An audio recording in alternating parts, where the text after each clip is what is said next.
Questions and answers. Welcome to our May 5th live car shopping strategies. My name is Deshone. I'm known as Deshone the Auto Advisor.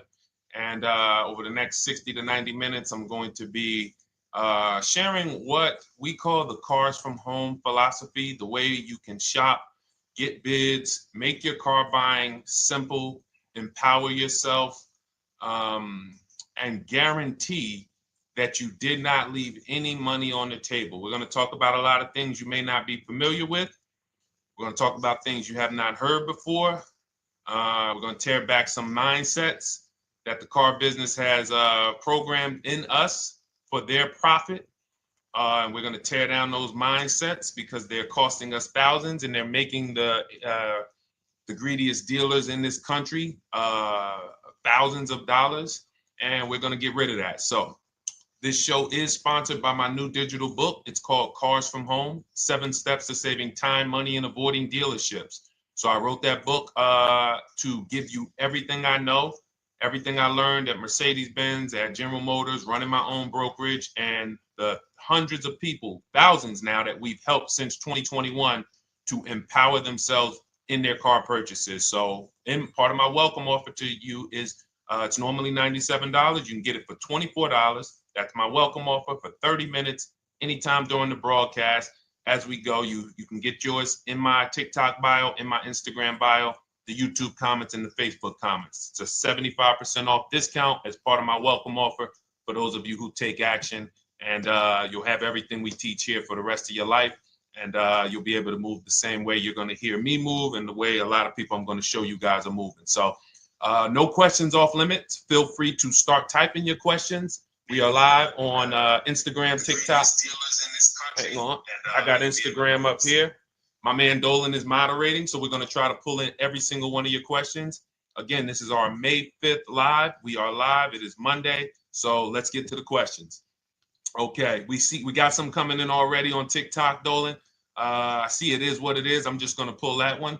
I need to do one on shady mechanic shops. You should.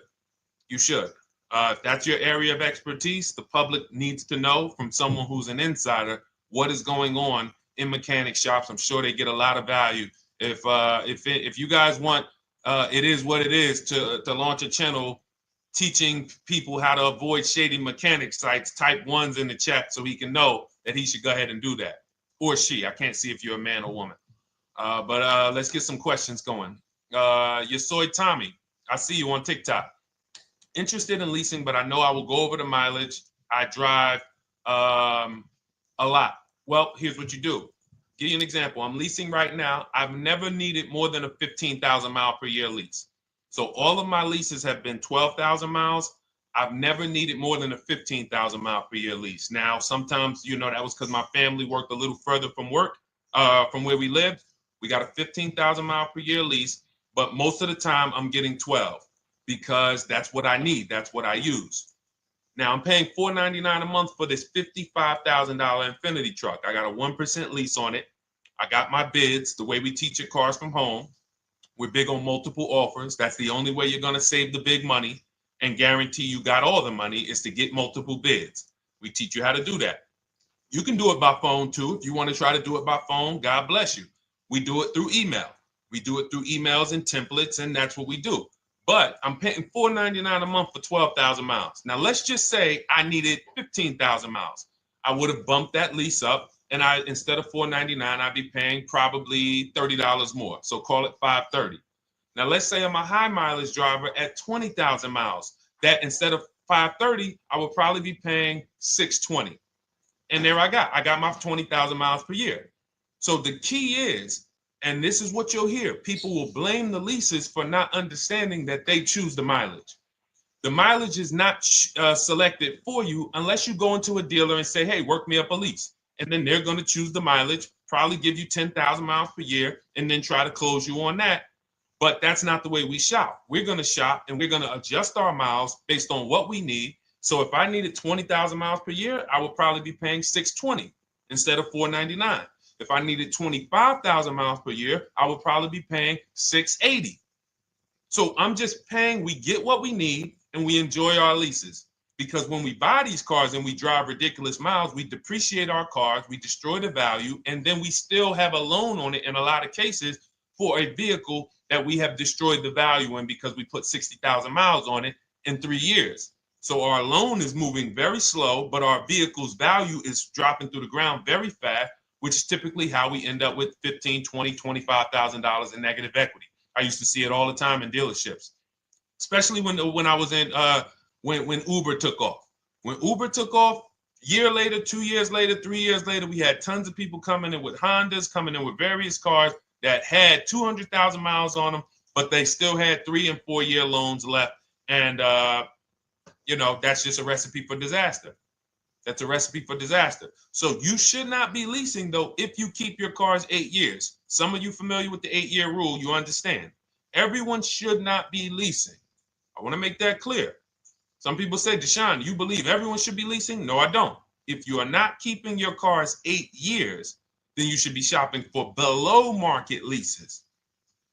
Don't forget those 2 words, below market leases. Because if you're paying what everyone else is paying for their leases, it's not going to make sense. Some of these strategies are not going to make sense. You need to be getting below market leases. And the way we do that is to comparison shop, get multiple offers from dealers, have them compete for our business, and then we get these leases that no one else can get. Great question. So what if I go over 20,000 miles? What do you recommend doing? You choose your mileage wisely. In my book, I have a section called Choosing Your Mileage Wisely. The whole key with leasing is to scope out the mileage you're going to use, and that's what you shop for. If you know you're going to do 25,000 miles that year, you would do 25,000 miles on your lease. But you don't shop this way. We always shop with 12.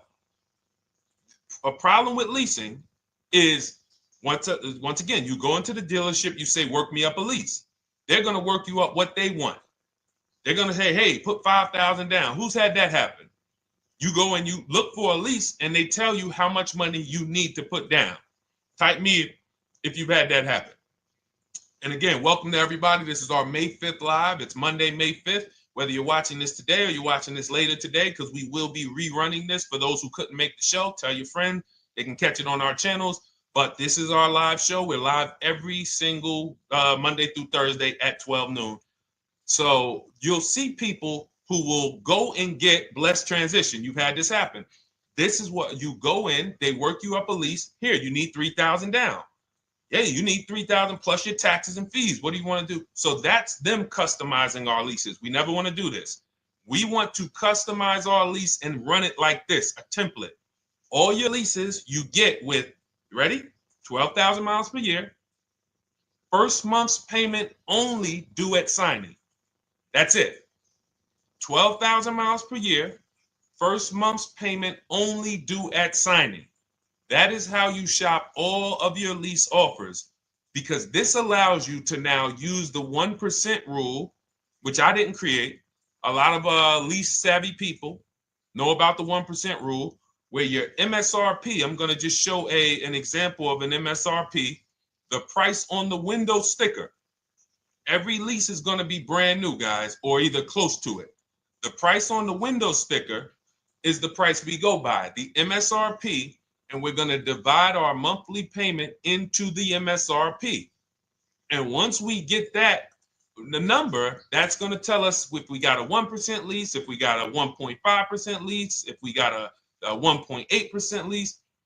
And what we did was I created the 1.5% rule to know we were overpaying for leases. You don't have value when you lease something over 1.5%. But let's keep it to the point. The point is you're shopping all your leases, first month's payment due at signing, 12,000 miles per year, and then you're using the 1% to 1.5% rule to gauge the value. Once you find your best offer, that's when you go and you say, can you please adjust the mileage down to 10,000 because that's all I need, or up to 15,000 or 18,000. You shop your offers with 12. You find your best offer concerning what value is, 1%, 1.2%, 1.4%. You lock that up, and then you tell them, show me what the payment will be with 20,000 miles per year or 15,000 miles per year. That's going to keep you from walking into these 80% dealers which are never going to give you a below market deal, when they drop their prices, they're never going to drop low enough to beat their competition. That's why their name of the game is them keeping you from checking their competition. And then you avoid these people, you find those deals, and then you adjust the mileage with that dealer. But choosing your mileage is very important with a lease. And that's why you should take 5 minutes, 10 minutes, tally up your lifestyle over the next 3 years, and you choose your mileage that you need. Great question. Let's go, Dolan. I'm getting married today. Congratulations to Ash on Facebook, everybody. Ash is getting married today. Congratulations. May God bless you with a healthy, lifelong marriage. Hallelujah. All right. Angel on YouTube says, can I lease for 36 months, then purchase to have a lower payment instead of buying at a higher payment? Now, what he's asking or she's asking is, I want this new car, but if I buy the new car, then I'm going to have to pay for the new car, in which case it's too unaffordable. So can I lease it first and then buy the difference at the end? Yes, you can. Let's talk about why that's not that financially wise. There are signals, guys, that tell us we are looking at vehicles that are too expensive for us. Signals. Would anyone on here take a 50-year mortgage? Anybody? Anybody? We got some smart people on here. Anybody volunteering for the 50-year mortgage, ladies and gentlemen? Anybody? Come on, somebody.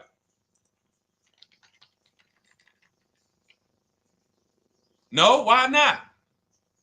Why not? Why is everybody saying no to the 50-year mortgage?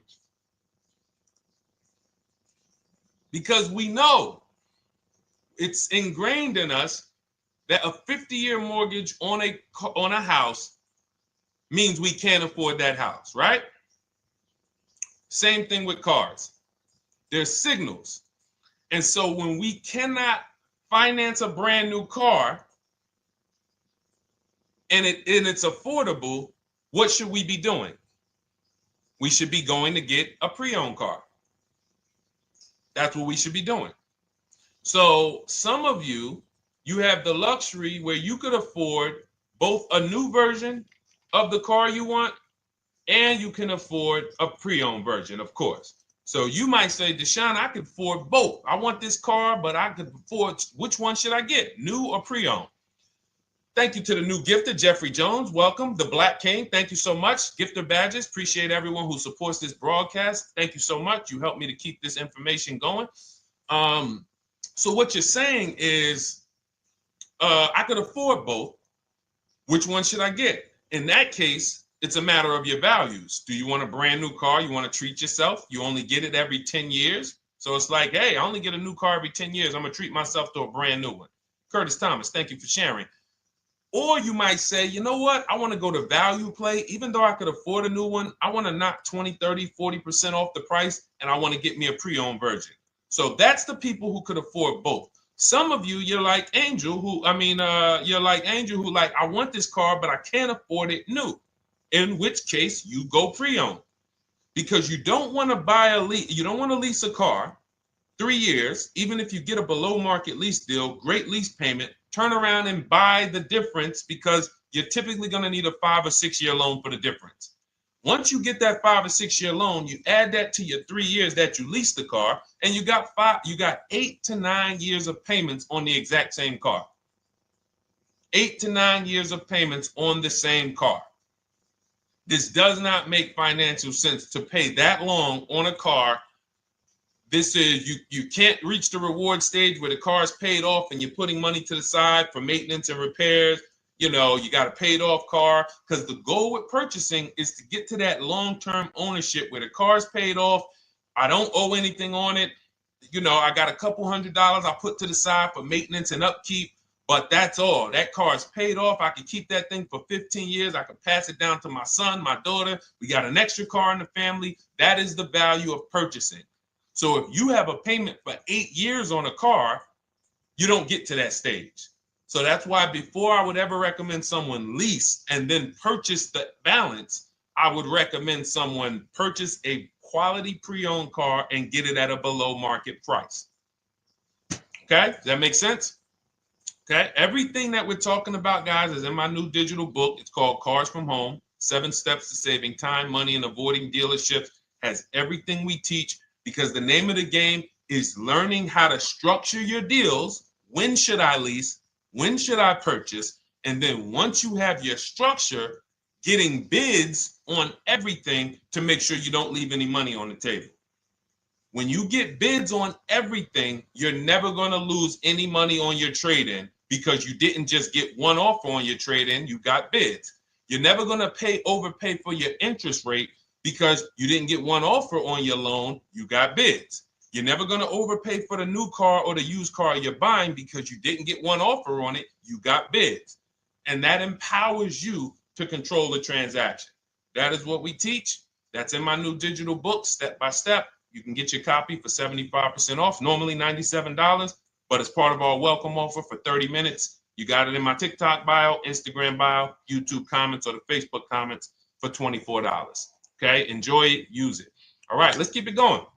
I need to buy a car. I want to know how to buy the advertised new the new SUV vehicle for under $10,000 or even under $20,000. I don't really understand the question. Let me read it again.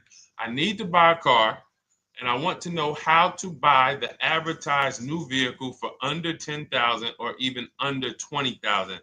Are you saying that's the discount you're looking for, or are you saying that is my budget? Please let me know. I don't quite understand. Go ahead to the next one, Dolan.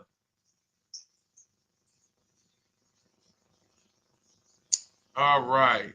If the Carfax report only has service maintenance, is it okay to purchase? Okay, so all right, this is a great question, guys. This is about used cars. Who's going to be shopping for a used car in the next year? Type the letter U. Type the letter U if you're going to be shopping for a used car in the next year. And for those who just joined, this is our Monday, May 5th, live car shopping strategies. So we are live every Monday through Thursday at 12. And for those of you who are watching the rebroadcast later in the day, you can, you'll get your questions answered. Somebody might ask a similar question, or you can join us Monday through Thursday at 12 live.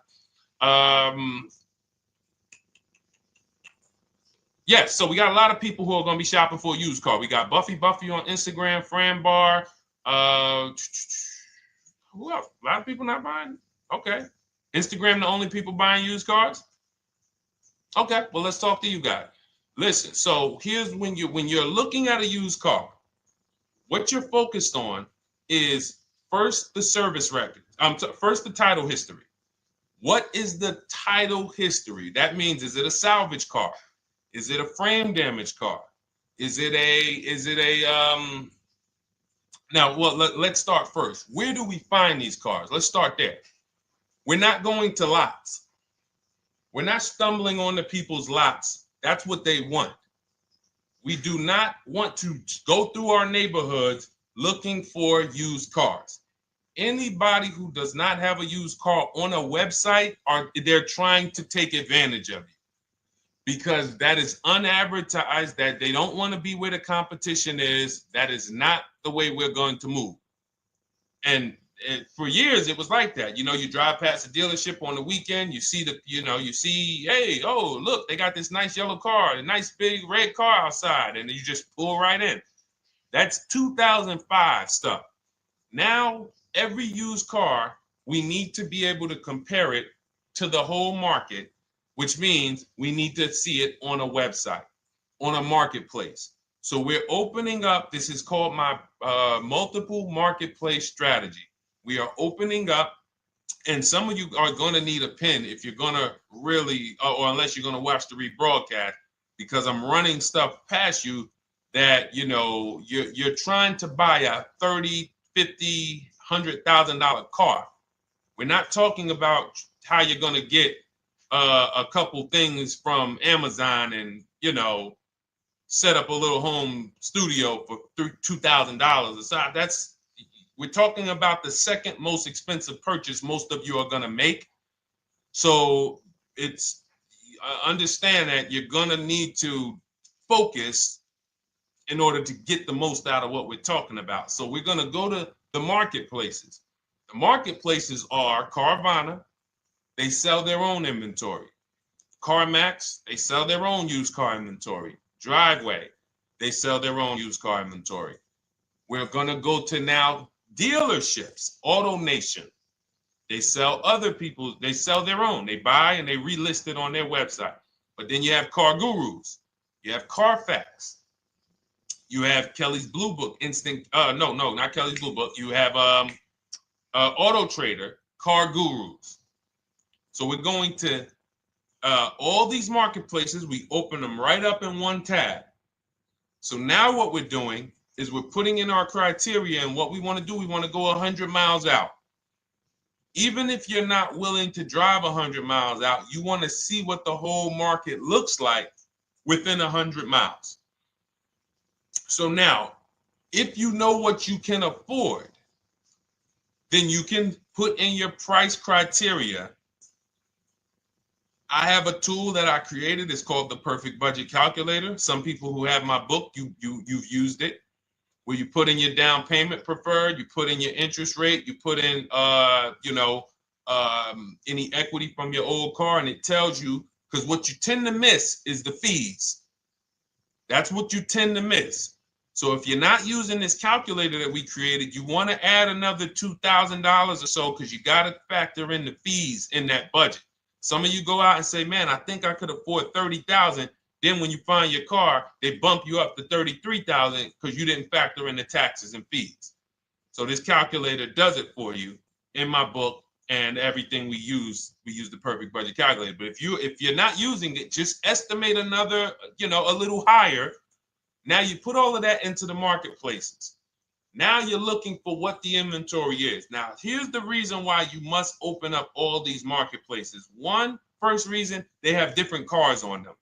Carvana and CarMax has different cars than Car Gurus, Cars.com, Auto Trader. There's different cars on them. Another reason we need to open it up is because sometimes you'll see one car here on Car Gurus for $31,000, and then you'll see that on Auto Trader, they marked it down $2,000, it's $29,000. And you're like, wait, why the heck is it lower? This is the same car. Well, it could be because this marketplace got the notification first to lower the price, and maybe this one takes a little longer to see that, oh, maybe that takes 24 hours before their updates take effect. So that's why you want to open up all these marketplaces. Now you're narrowing this down first based on your color choices, what options you want, your models, and now we're starting to narrow this thing down. So we're narrowing it down. Now we start to look at the history of these cars. This is the best way to start narrowing down your used car search. Let's now dive into the history. I need the Carfax. Now, some of these websites will give you a free Carfax. Some of them will try to make you buy a Carfax.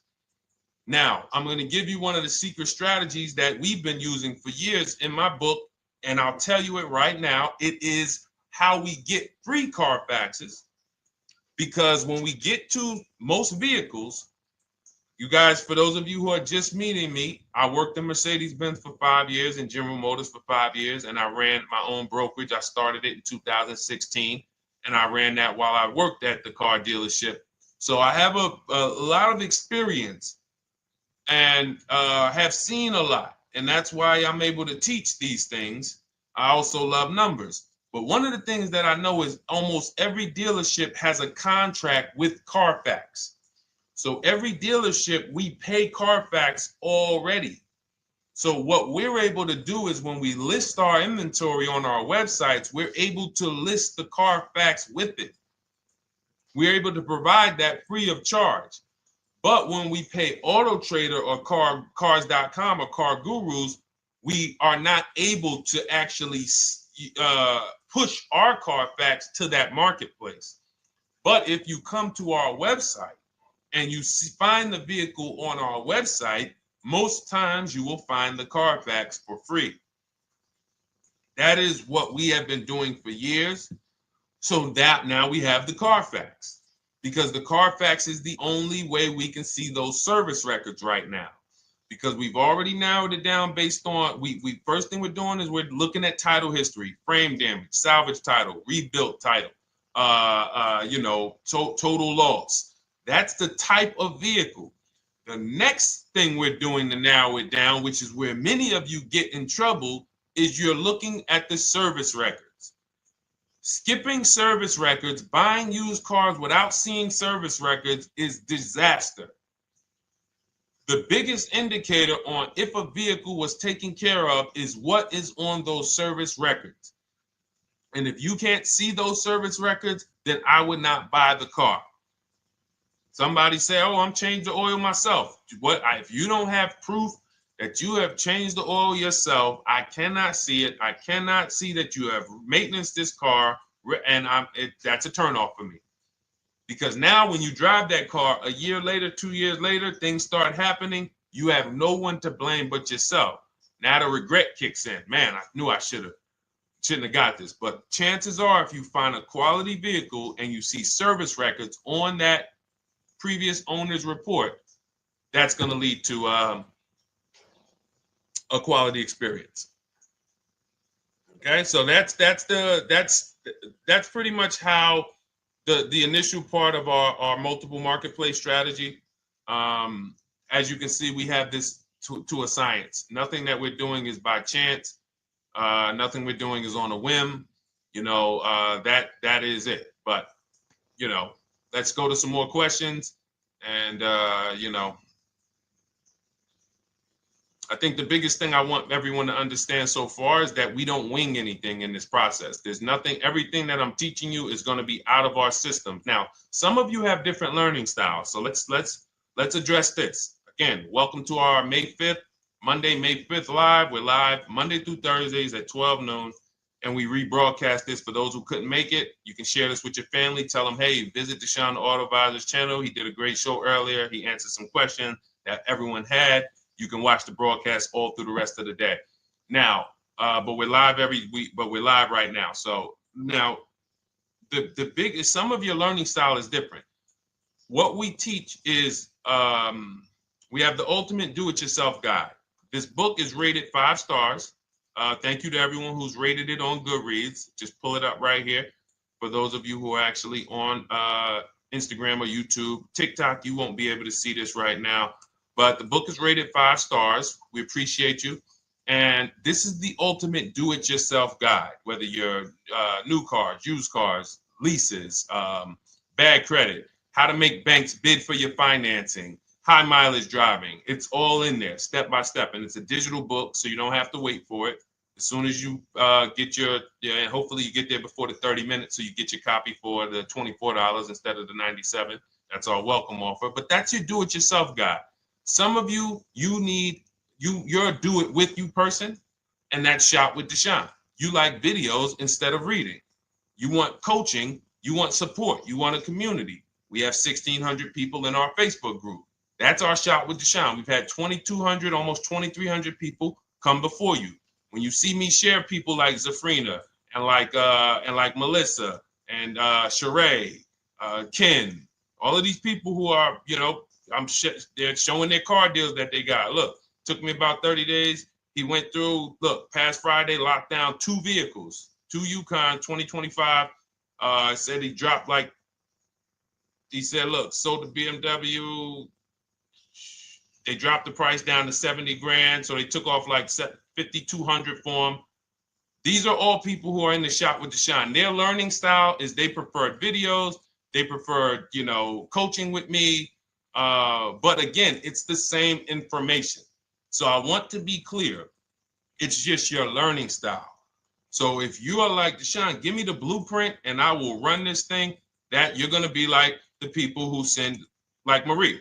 Marie just wanted to let you know she got our book. Using the book, I saved over $13,000 off MSRP. Now, here's where the feelings get hurt. And this is not my intention.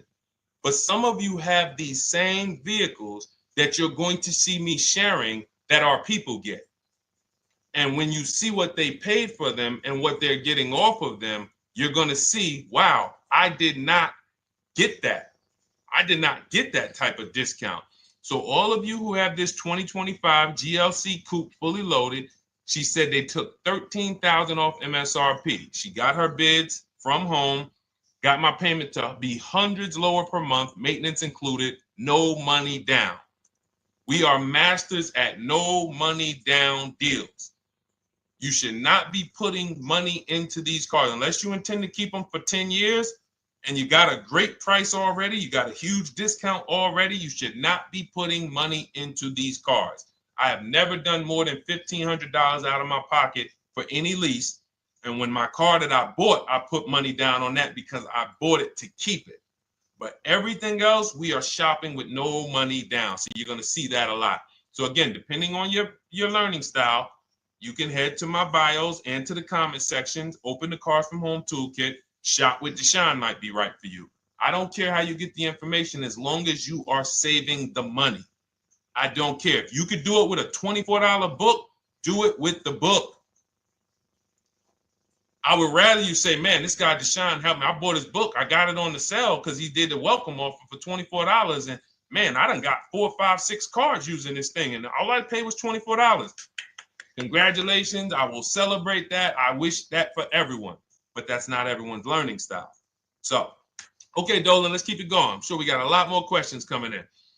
Molly from Facebook, great to see you. Needed to be here. Well, I'm glad. I just ordered a new vehicle last week, expected to arrive in 3 months. I need a breakdown of how to get out if the options they want, get out of the options they want to the MSRP. Well, first of all, what you want to do is you want to get bids now.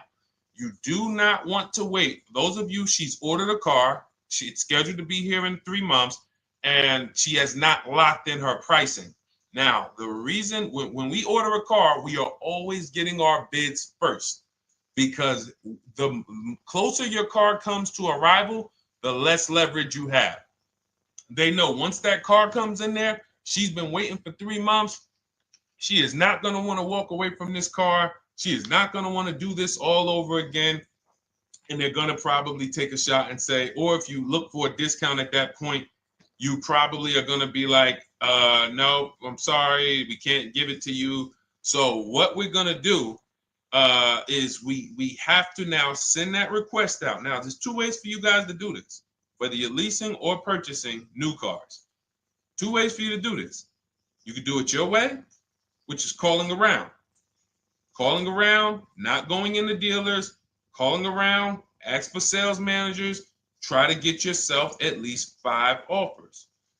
Because the only way you're going to see how overpriced the offers are is to actually get multiple offers. So I'll give you an example.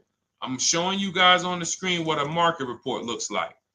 So we also have a division. We shop for people's new cars and their leases if they have good credit. So when you see, oh, I tried to pull it up. It's not loading. So what you're going to see, and some of you who've used our stuff, you can testify to this. There is a huge spread between the best price and the worst price. Huge spread. So in order for you to know you actually got the best price, you need to see 4 other offers that are higher. I'm going to say that again. Thank you to all the gifters on TikTok. Thank you, Jeffrey Jones. Appreciate it. You need to see other offers that are higher. So let's go back to my car. This dealer who won the bid for my Infinity truck saved me over $8,000. Now, he said to me when I was making the deal with him, he said he knew that I was not going to find a better offer because he had used a special coupon he had to apply towards the deal. He needed the deal that month, and that's why he won the bid. So he's able to take off $8,000. If I was purchasing, I would have got $8,000 off the price. But I leased it, so my lease payment was $499 a month with $1,270 down total. And $1,270, $499 of that was my first payment. So every other offer that I got, $560, $605, $640, $700, $750. That's how you know you did it right. If you don't have a bunch of the 80%, we call them. This is the 80%. Some of you've heard me say we don't negotiate with dealers with fake fees. It's a losing battle because even when they take off all the fees, they're still super high. I'm going back and forth by email. So if you're using what we teach, you're taking minutes out of your day. You're going back and forth with email. We close deals in 60 to 90 minutes. I'm not inviting anyone to car college. 60 to 90 minutes of emails back and forth. Next thing you know, we're closing a deal. But you're going to see, even after back and forth and telling the dealers through email, you can do it by phone. Hey, I'm shopping other dealers. Please make me your best offer. I have all the templates written. So when you're using our stuff, you don't even have to wonder what you're going to say. You just copy and paste our template. But even after that, you're going to see, wait, these people are still giving me super high prices, even though I told them I'm shopping, even though I told them I'm serious, I could buy the car right now, even though I gave them every single thing I need to give them to get an offer, they're still $150 a month higher than my best offer. That's going to prove to you that they are the 80%. They are not coming down. When they say this is our best deal to their customers walking inside, they're not lying. It is their best deal. It is not the best deal. It is their best deal. Their competition's best deal will blow their best deal away. And the only way you do that is by getting bids. So that's what you need to do, Molly. Take exactly what you're looking for. If you want to call around, call some sales managers and say, hey, listen, this is what I'm looking for. I put in an order, but I'm not dead set on the price yet. Haven't really gotten, I want someone to lock in a price for me. And hopefully you're purchasing, because if you're leasing, it's tough, because once that lease comes in, you do not know what the lease program is going to be. So if the lease program is bad, then you could find yourself jammed up. Now, here's what we try to do to prevent that. It's not always possible. Here's what we try to do. Once you have found the best dealer who's won the bid, now what you're going to do is say, based on this price that you're selling me the car for, can you give me a lease estimate now?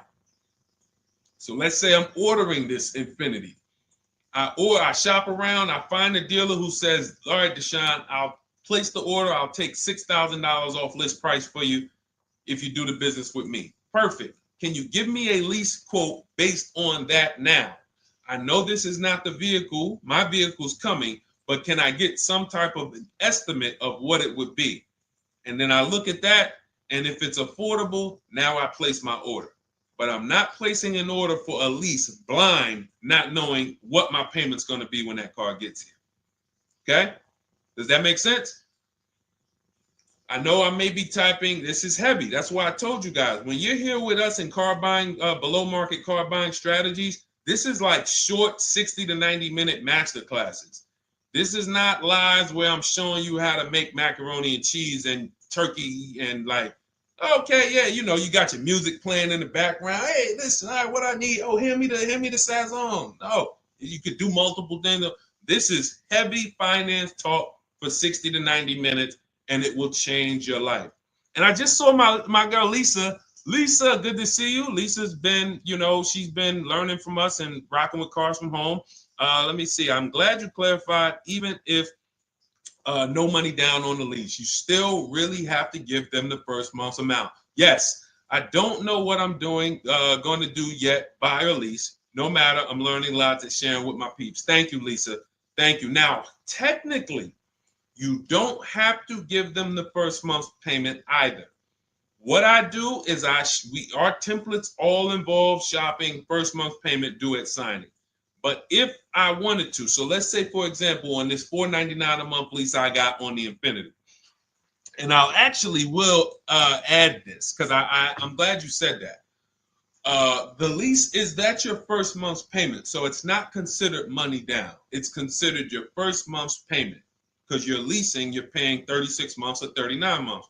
We don't do 4-year leases. We don't even do 3.5-year leases in most cases. We're not doing it. It's 36 months, 39 months. And if they have a really, really good program for 2 years, they will tell us about it. But we shop for 36 months. But you can tell that if I wanted to tell them, you know what, I want to do a straight sign and drive I don't even want to give you the $499 for the first payment, which means you're asking them to pay the first payment, then it would have just been $500 going back into the cap cost, which would raise the payment probably with interest and taxes, maybe 15, 17 bucks, something like that. So if I truly wanted to bring nothing to the table, I can just have them to, cap the first month's payment. You can do that. You can do that. So you can ask any questions. I know you're in our Facebook group, and so you let us know. But the 8-year rule is your basis for leasing versus buying. The 8-year rule, when you guys open up my book, you'll hear me talk about this. I'm going to make a whole lot more videos about the 8-year rule because it is the parameters for how to know whether to lease or buy. It takes into account how drastic cars depreciate. They lose value like crazy. All the losses are in the first 5 to 7 years, and you don't win until you've kept the car at least 8 years, compared to someone who's getting a below market lease. So let's take an example. You look at somebody like, look, Brian. Brian got my book. Just finalized my first ever lease using your system. 2025 HRV Sport all-wheel drive, $30,000, $505 MSRP. So this is a $31,000 vehicle almost, and he got it for $395 a month, which is a 1.2% lease, no money down. Now, his initial quote from this dealer was $434. This is the winning dealer. But in my book and in our systems, we have a counter offer calculator where we put all the offers we get into the calculator, and then it calculates the best offer and it tells us what to counter. So his initial quote was $434. He countered with the calculator and ended up closing his deal at $395. So these are the people that, for all of you who you're like, wow, are there any cars out there with a $300 payment anymore?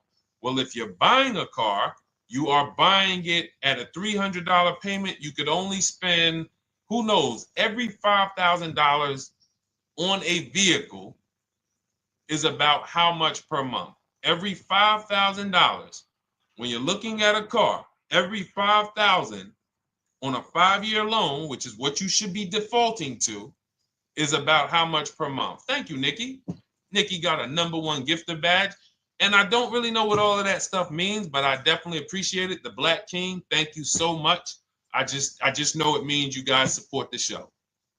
So I appreciate it. So who knows? Every Nucci Graham is and I wanna Nucci Graham will address you next, because as soon as you get your book, on the thank you page it says, "Thank you for your purchase. Click below to open your book." So we'll address that shortly. But okay, thank you, Lisa. Yes, every $5,000, and Nikki, $100. So this keeps you in the safe zone. When you are looking for how much loan I'm going to take, you are looking and saying, every $5,000 is going to cost me roughly $100 per month. So if I want to spend $400, then my loan needs to be about $20,000, which means I'm looking at this car. If I'm going to buy it for $23,000 plus fees, and I want to be at $400, I'm going to have to come up with some more money down, because I need to get my payment here. I need a $20,000 loan. I'm not going to go in looking at a $20,000 car and thinking, man, can they get me to $250 a month on this? No money down, because the math doesn't make sense. Because the only way they can get you to that is to put you in a 7 or 8 or 9 year loan, which is a horrible deal. And they've done it to a lot of people, because you go in and you just say, get me to this monthly payment. And they're like, well, you didn't say how long. You come in later, hey, man, my loan is set. I remember, man, a guy called me, and this is, unfortunately, people are not trained to look at how long their loan is. Early in my career, I think I was still with General Motors, and a guy came in and he had some vehicle, And he was like, D, could you look at this, man, and tell me, because I don't, I'm trying to get out this thing, man. They telling me I can't get out of it now. That's a recipe. You bury yourself when you make these types of moves. They're saying I can't get out. I looked at his contract. It was a 96-month loan. 96-month loan. So he's in a 96-month loan at a high payment. He's going nowhere. And what it came from is him going in and saying, hey, get me to this payment. My payment's affordable, but how long is the payment? That determines what you're paying for the car. So when we say, yo, are there $300 payments out there? I'm showing you. Leasing, there's cars you can drive 30,000 miles, $30,000 cars, beautiful vehicles, payments in the threes when you're shopping and getting bids, and you're finding vehicles with great lease deals. At the same time, on a pre-owned car, that's only going to get you under 20 grand, between 15 and 20 grand. So it's about getting the most for your money. And getting the most for your money, you must take into account the 8-year rule. If I'm not keeping a car 8 years, I should be shopping for a below market lease. I'm not tying up any of my money in this car because I'm not keeping it long enough to have all of that money benefit me. Does that make sense? Type ones if that makes sense. Type dollar signs if that makes sense, because this is about money. If I'm not keeping the car 8 years, then all the money I'm going to tie up in the car to pay for it, to pay off the loan, to do the maintenance, to change the tires, to change the brakes, to change the oil, to change the brake fluid, the transmission, all of the money I'm putting in that car, just normal maintenance. I didn't say anything broke. Normal maintenance over 7 years. I'm not going to keep the car long enough to have that make sense. Whereas had I leased, I'm just below market leases. I'm just literally paying cents on the dollar, changing my oil. Most of the times I'm out the car before I need brakes, unless some of you are driving 15,000 mile a year leases, and then sometimes you will replace the brake, but it still does not compare to the cost of purchasing. And throughout the show, I'm gonna show a lot more lease deals and a lot more discounts. But the reason why I show you guys the lease deals is because the money doesn't lie. Unless you're just hell bent on paying more, the money does not lie. You can't compare when I was, I'm driving $40,000 cars. My payments have a 3 in front of them. And my friends are driving $20,000 cars and their payments have a 3 in front of them. And those cars are used, need maintenance, warranties done ran out after 4 years. I'm over here driving brand new cars, problem free, and they're paying the same amount or more than me, and they're driving inferior products. And then once they really get tired of the car, they go ahead and they trade it in and they start the process all over again. So it's bad financial advice that the car business never trained on, and they just love for people to be ignorant. But we're not going to be ignorant here. All right, Dolan, let's keep it going. By the way, all of you who just joined, this is our Monday, May 5th live. We are live every Monday through Thursday at noon.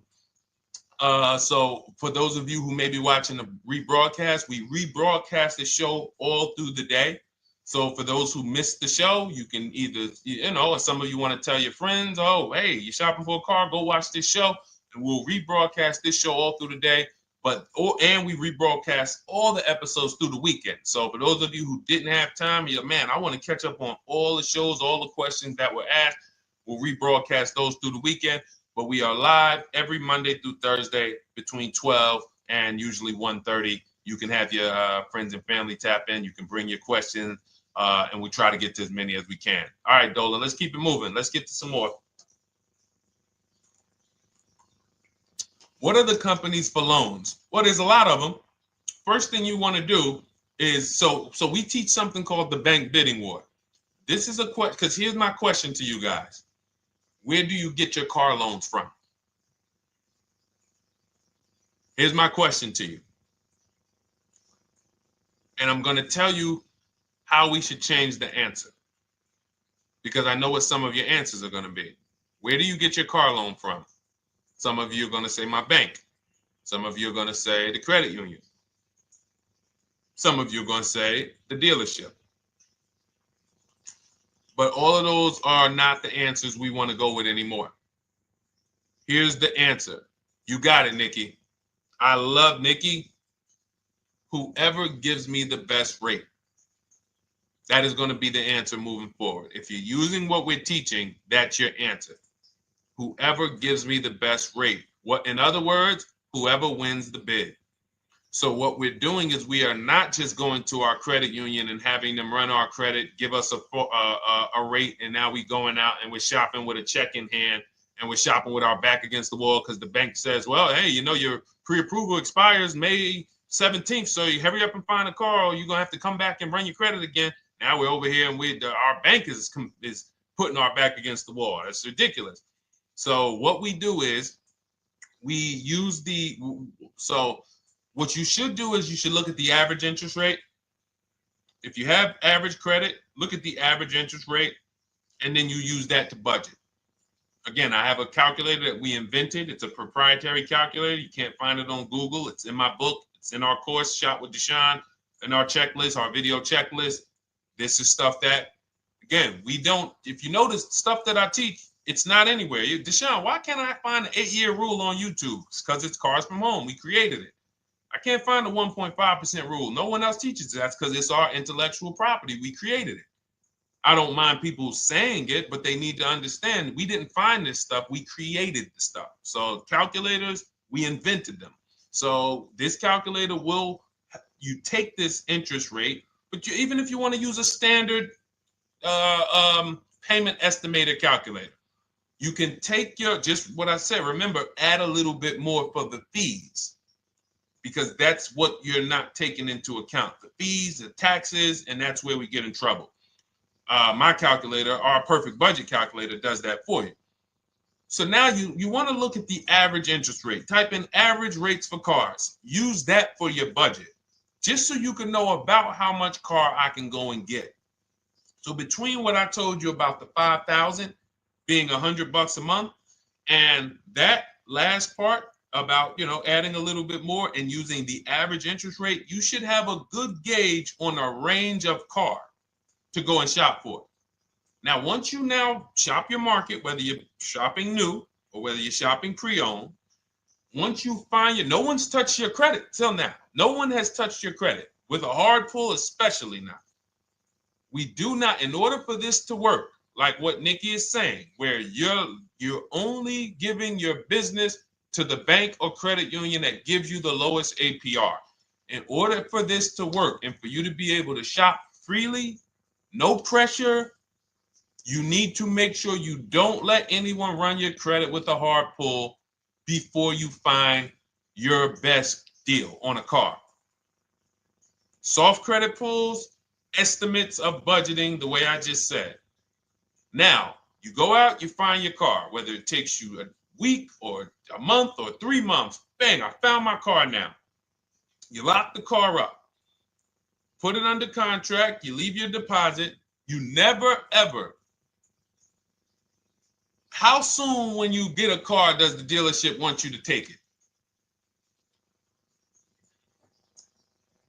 I like asking questions like this because we can prove how predictable most of the car business is.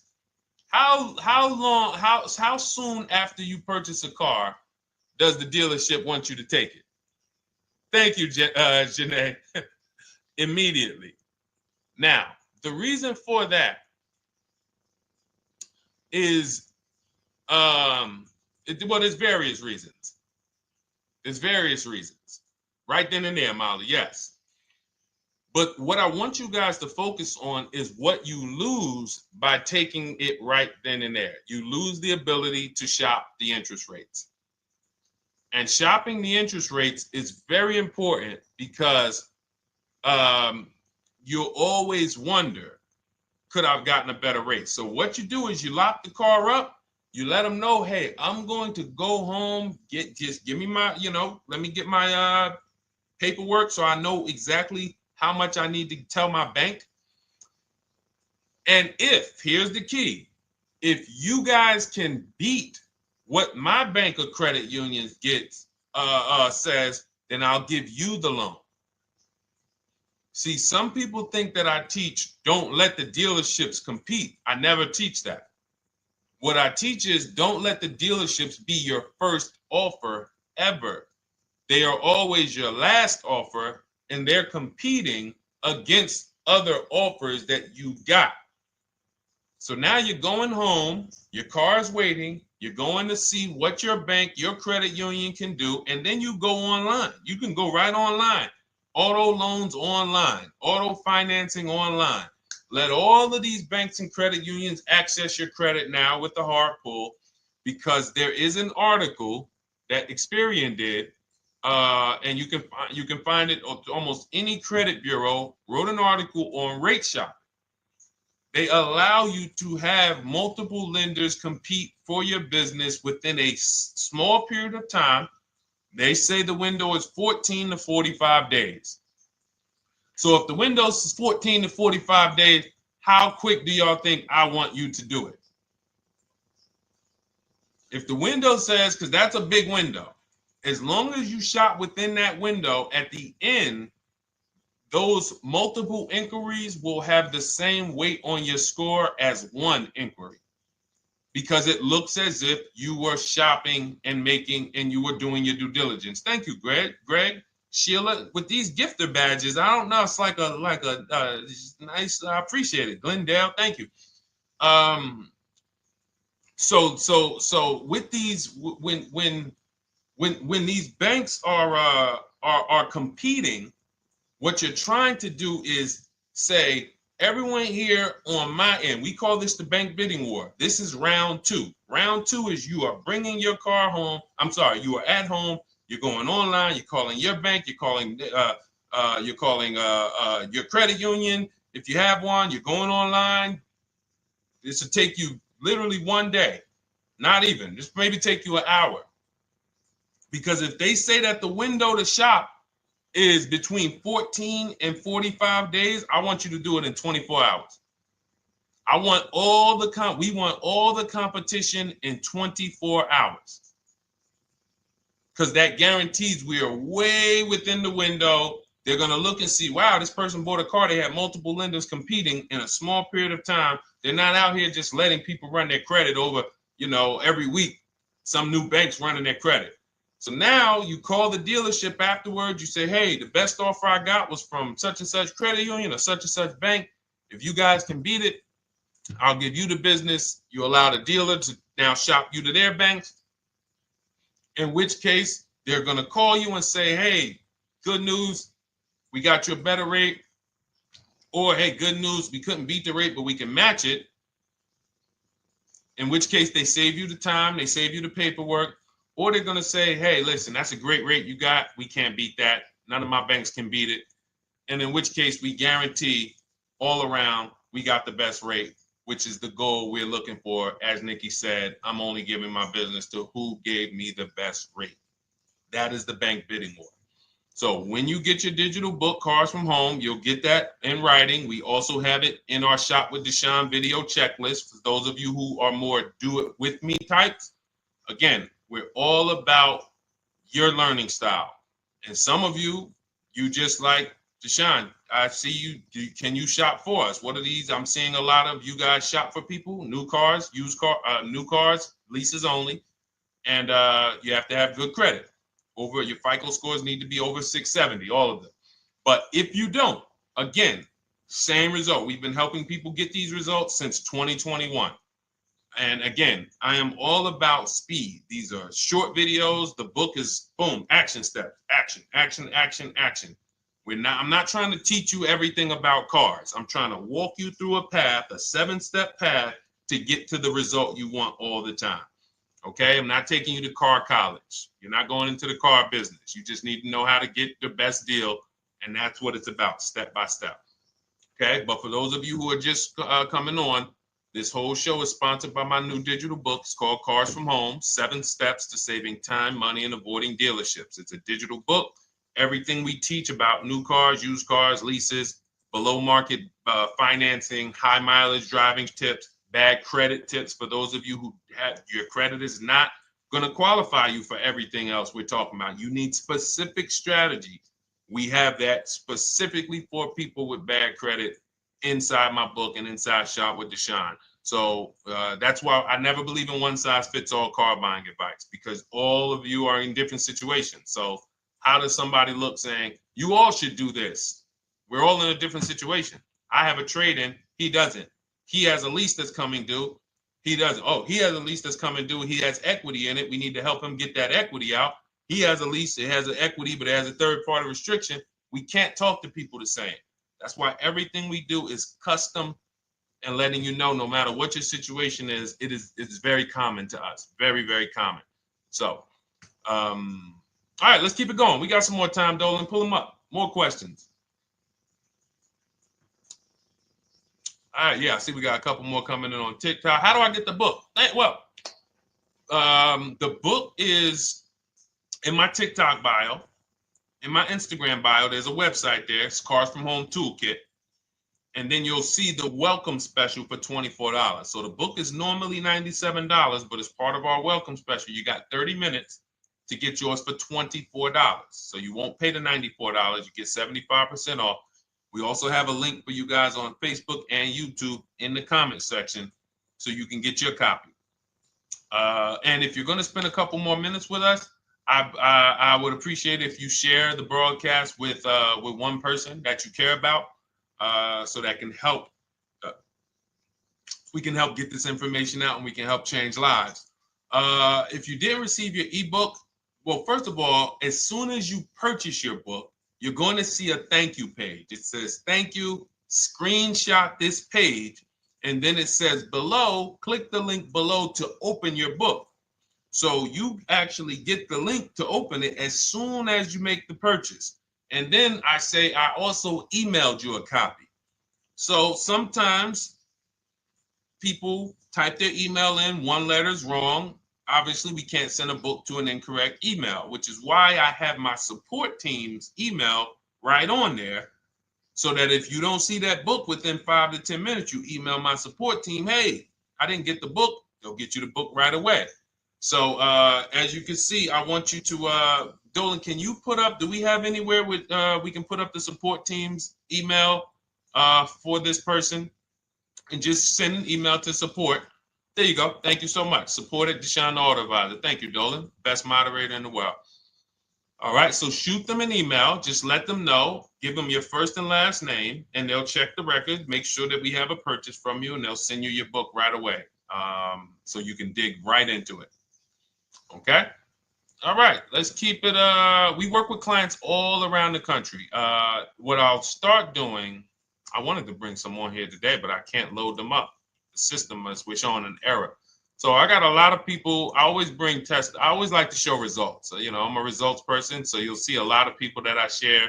Brian, who has our book, and, you know, his lease, Marie with her $13,000 off. All of these people made deals from home. They were not in a dealership negotiating this. You got, look, Frank, I bought your book, used your system, and just closed my deal and have positive results to report.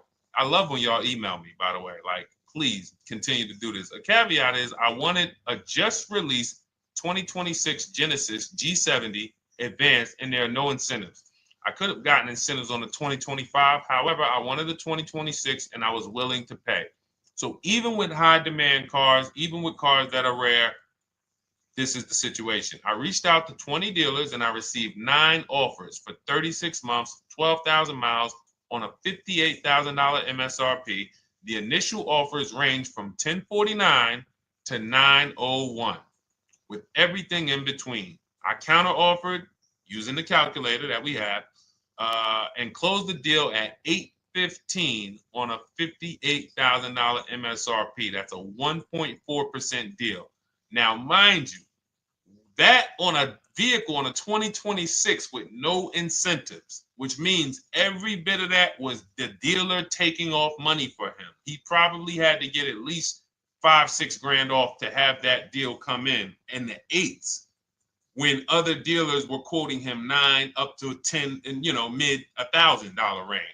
So, you know, but so I show the book testimonials. I show my Shop with Deshone testimonials. But I want to start bringing these market reports so you guys could actually see that's our team shopping all around the country. And that allows us to stay, we're able to just stay on top of the market, like from state to state. It proves like this stuff is not, oh, if you're in New Jersey, the deals are better. Yeah, if you're in Florida, the deals are better. If it's California, we don't have deals out here. All of this stuff is not true.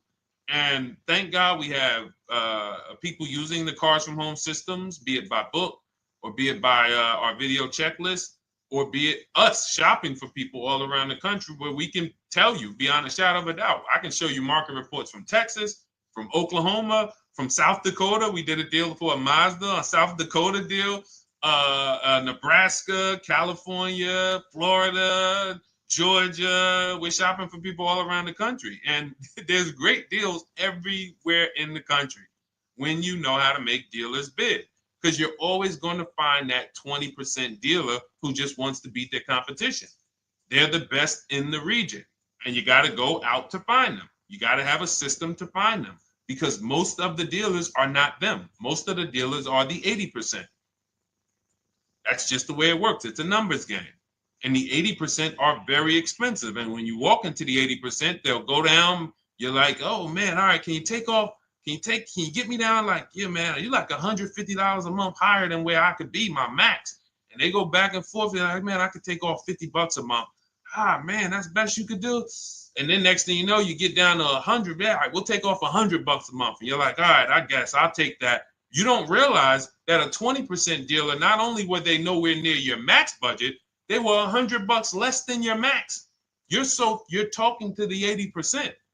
The 80%, when they come down, they're still here. The 20% are here. So you're over here with an 80% dealer walking into these dealers. 8 out of 10 dealers over here are 80% dealers. So y'all talking them down like this, and y'all thinking we winning. Oh, I talked them down to this. Meanwhile, the 20% dealers are here. 20% dealers will launch a bid. We gotta cut. Oh man, if this thing wasn't broken, tomorrow's show, I'm gonna bring on a lot more market reports. We got dealers who come right out. We getting offers 700, 790, 820.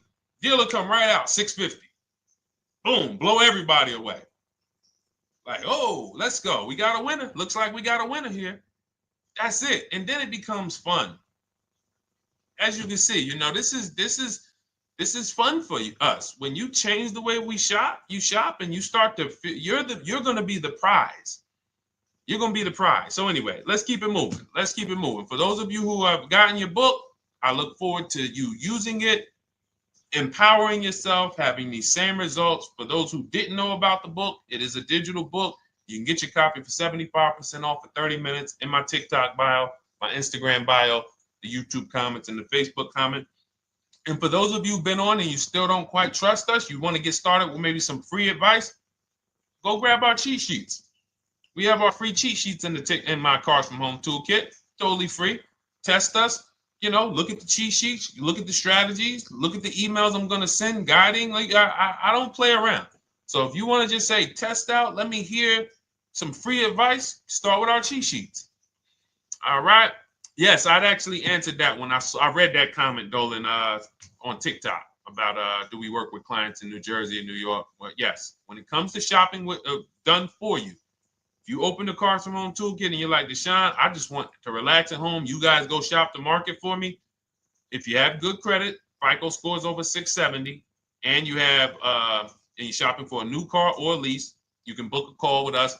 We can see if we can help you. Book a 10-minute call. It's free. And we can see if we can help you. Is it best to lease a car if you're currently underwater? Ooh, if I was underwater right now, let's just say I have 15,000 negative equity. I made a bad deal during the pandemic. I'm upside down and I'm like, man, I got to get out of this car.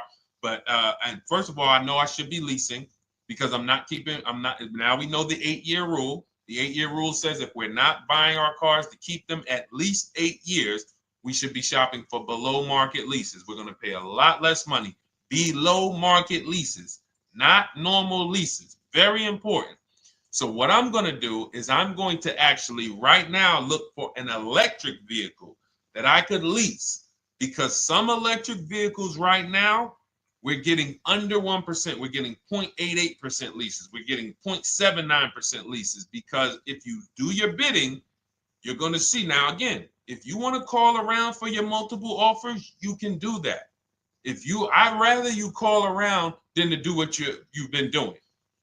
I'd rather you, with your new cars and your leases, call around before you walk. That's better than what you've been doing. But if you're like, Deshone, I don't want to talk. I don't want to wonder what I'm going to say. I just want to copy and paste. That's the Cars from Home way. Either way, you get your 5 offers, and you're going to see now, my best offer on this $40,000 electric car might be $320 a month. So I'm now driving a $40,000 car. If I didn't have my negative equity, then I would be driving it for $320. But now I got to bring this negative equity over. Now, the reason why you want to look at these electric cars for this is because if you try to bring a bunch of negative equity over, what ends up happening is you're now messing up the loan to value ratios, and the bank won't approve it. So you might go in and look at a $40,000 car, and now you bring this 15 grand of negative equity, and the bank is saying, we're not going to loan $55,000 on a $40,000 car. We're not doing that. So that's when they'll say, some of you may have heard this before, you have to put money down. They'll say, we can't get you approved unless you can put $3,000 down, $5,000 down. You have too much negative equity, and the bank is not going to approve it all. But when you get your bids on some of these electric cars, you're going to get $10,000, $15,000 off. And this is specifically what I would be looking for. I would be looking for the electric vehicle that when I get my bids, I'm saving 15 to 18 to 20 grand off. And if you guys don't think that's possible, you haven't been here for long. You know, this is Milligan. She bought her Mercedes EQE last year. She literally, MSRP of her car was $79,245. She got almost $30,000 off the vehicle. Almost $30,000 off the vehicle. $51,359 is her price. $79,000 vehicle. She got it after rebates, after discounts, after everything. $51,359. So you take a vehicle that you can get a huge amount of money off, then you bring your negative equity over. So now that payment goes from $320. Yes, it might go up to $575 or $600 even. But I know I'm in a nice car now. I'm in a brand new car, and after 3 years, I'm done with that negative equity. So that's what I would be doing. And if God forbid the car gets totaled while you're driving, you're out of the negative equity in a lease. So if I rolled that negative equity, 15 grand over to this car, now I'm driving it. Boom. All right, I got this electric car. I'm out of the negative equity. I got a good value. I'm in a $40,000 car. My payment is affordable. Now I'm driving. Oh, shoot, car gets totaled. I'm out. I can go get me another car now. I can go and get the same exact car, but I can get it for $320 now. So, you know, that actually is the reason why people commit insurance fraud and total their cars or get them stolen intentionally. But no, that's just something to keep in mind. Something to keep in mind. Because most of you, when you start leasing, you're going to see that was my reason for negative equity. That was my reason I kept having negative equity, is because I wasn't leasing. And that was the reason I was paying more money for cars than I should have, because I wasn't leasing. And again, the key is getting below market leases. You walk into a dealership and say, work me up a lease, you're not going to have these payments that, you know, we're talking about here. It has to be below market leases. That comes through multiple offers. Only way. All right, let's keep it going. A lot more questions. No gap then. Is that your first time leasing? Well, no, we'll get to that. I see it's a little conversation happening on TikTok over here. By the way, everyone, this is our Monday, May 5th live. We're live Monday through Thursday. Tell your friends, please. I would love for those of you who are going to keep joining us to see some friends tomorrow, family members tomorrow, co-workers. When you are at work, when you're talking to people, if they say they're car shopping, I would love for you to invite them to our live shows Monday through Thursday at 12. And if they couldn't make the show, we will rebroadcast each episode for the rest of the day. So after today, after we end the show, if you guys want to refresh on some things or you want to whatever, you want to send people, we will rebroadcast this episode for the rest of the day. And then on the weekends, we put together a weekly compilation. We broadcast them all just for the people who couldn't make the live shows. But every Monday through Thursday, we are here. And yes, happy Cinco de Mayo to you too, Nikki, and to everyone who celebrates. All right, what do you think about waiting till December month, mid-month to buy a vehicle? I do not. Dealers need cars to sell before that. It's a myth. All right, we're going to dispel a myth, okay? When have we been taught that the best time to buy a car is? Thank you to everyone running up the likes on TikTok. We're at 3,400 likes.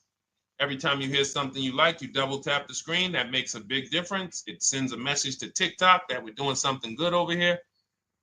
Okay, end of the month. Yes, sweet now. End of the month. So we're gonna peel, like I told you guys when we started the broadcast, right? We are gonna, yes, Molly, last day of the month, right? So this is what we have been taught. Last day of the month, come on in. That's where your deals are, right? Let's look at this logically.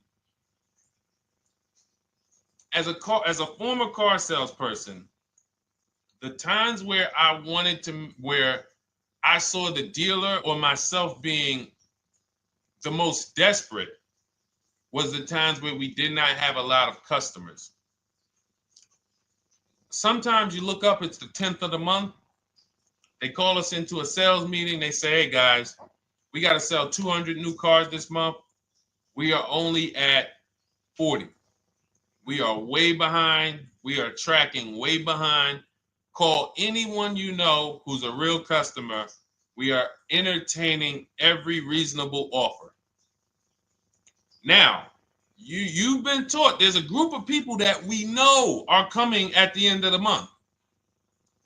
There's a group of people that we know that last weekend they're going to rush. But there's no desperation there from us because we know they're coming. So we look and say, I'm much more desperate at various times throughout the month than I will be at the end of the month. Because think about it. Every time you go into the dealership at the end of the month, is it dead or busy? You go into the dealership most of the time at the end of the month, is it dead or busy?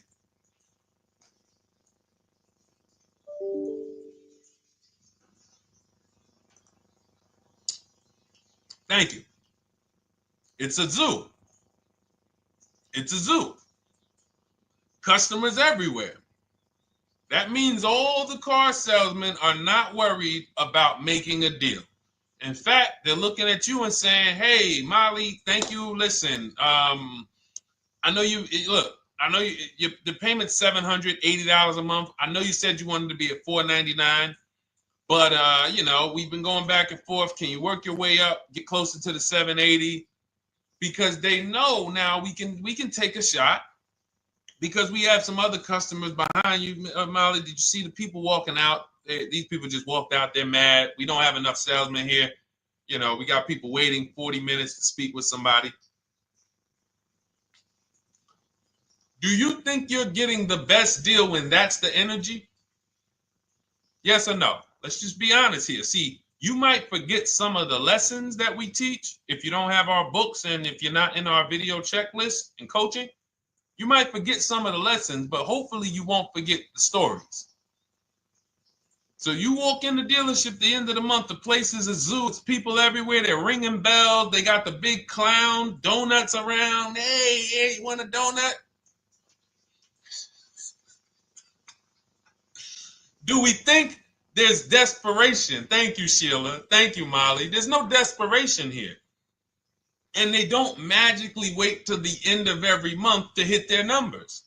Some dealers hit their numbers at the 25th of the month. Numbers are hit. We still got people coming in end of the month.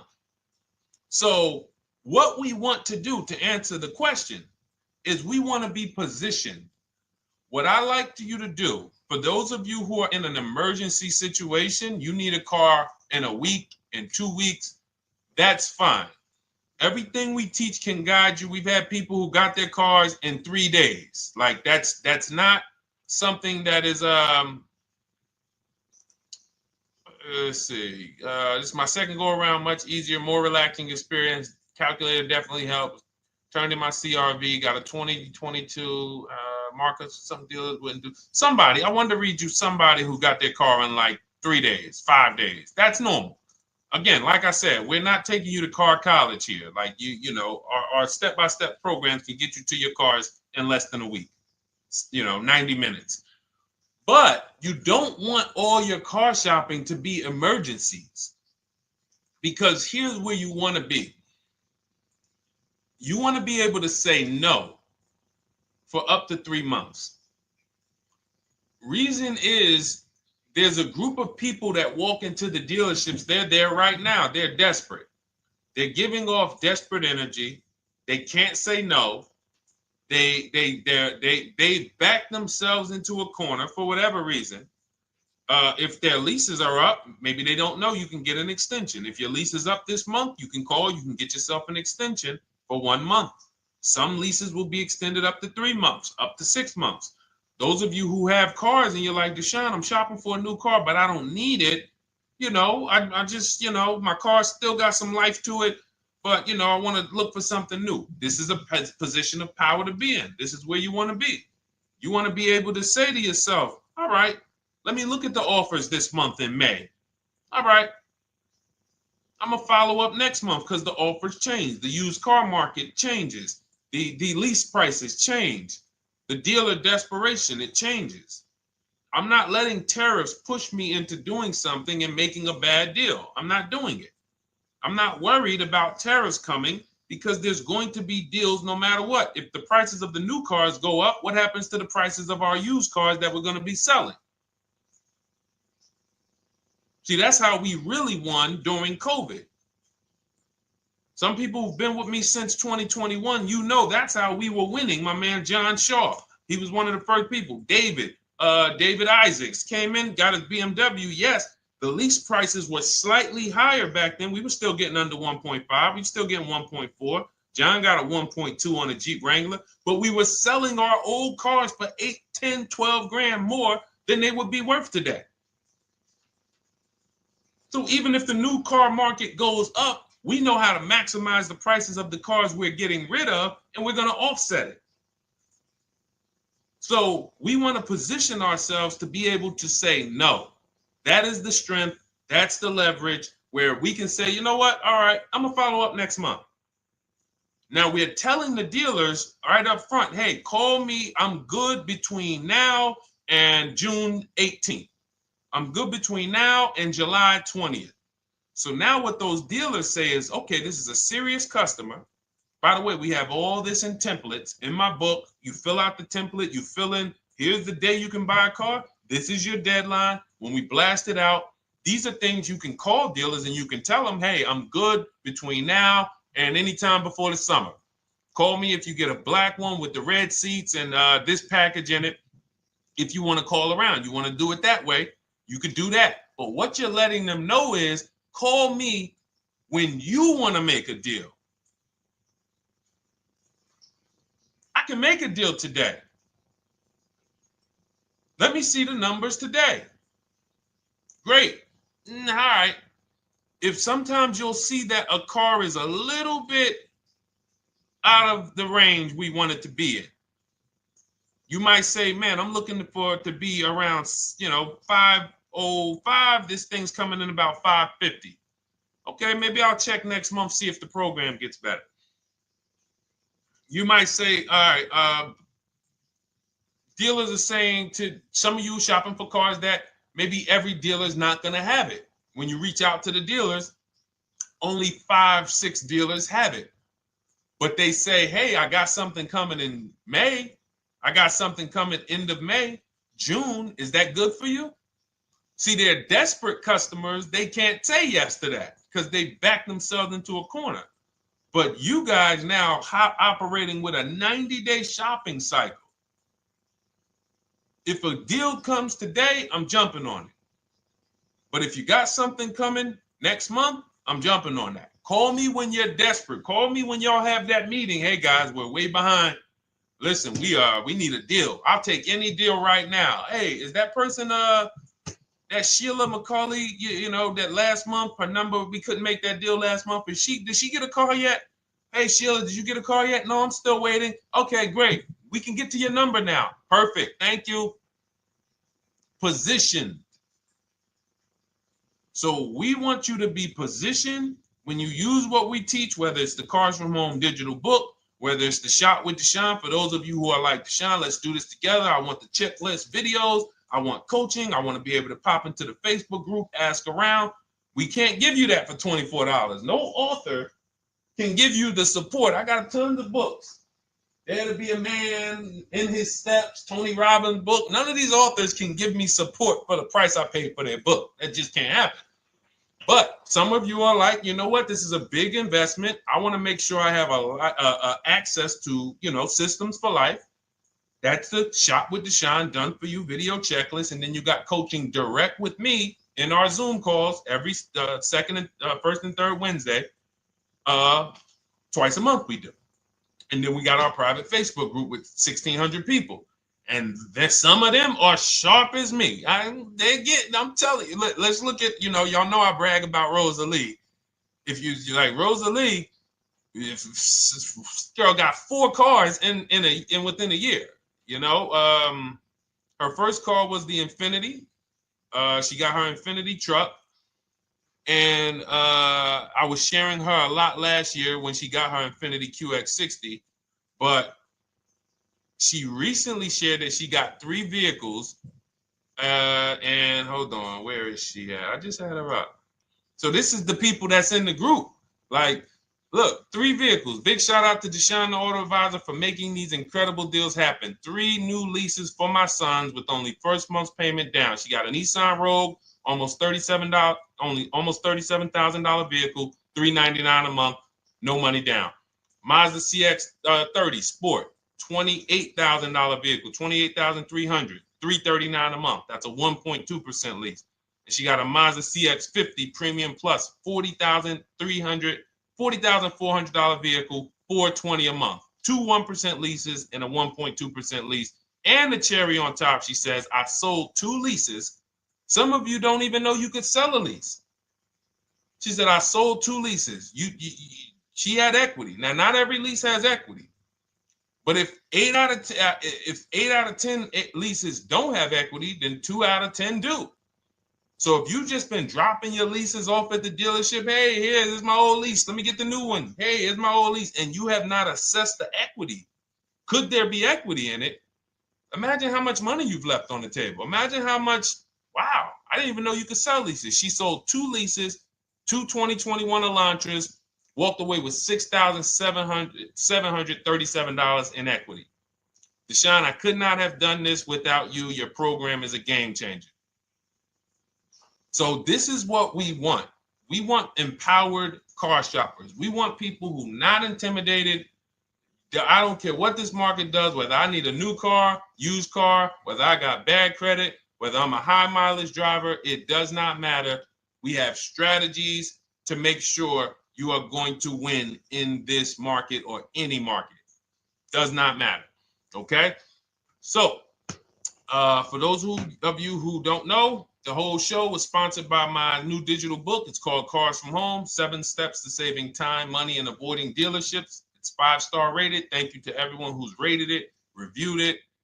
It has everything we teach in a step-by-step format. It's normally $97, but as part of our welcome offer, you can get yours for $24 in my TikTok bio, in my Instagram bio. Click that website. It's the carsfromhometoolkit.com.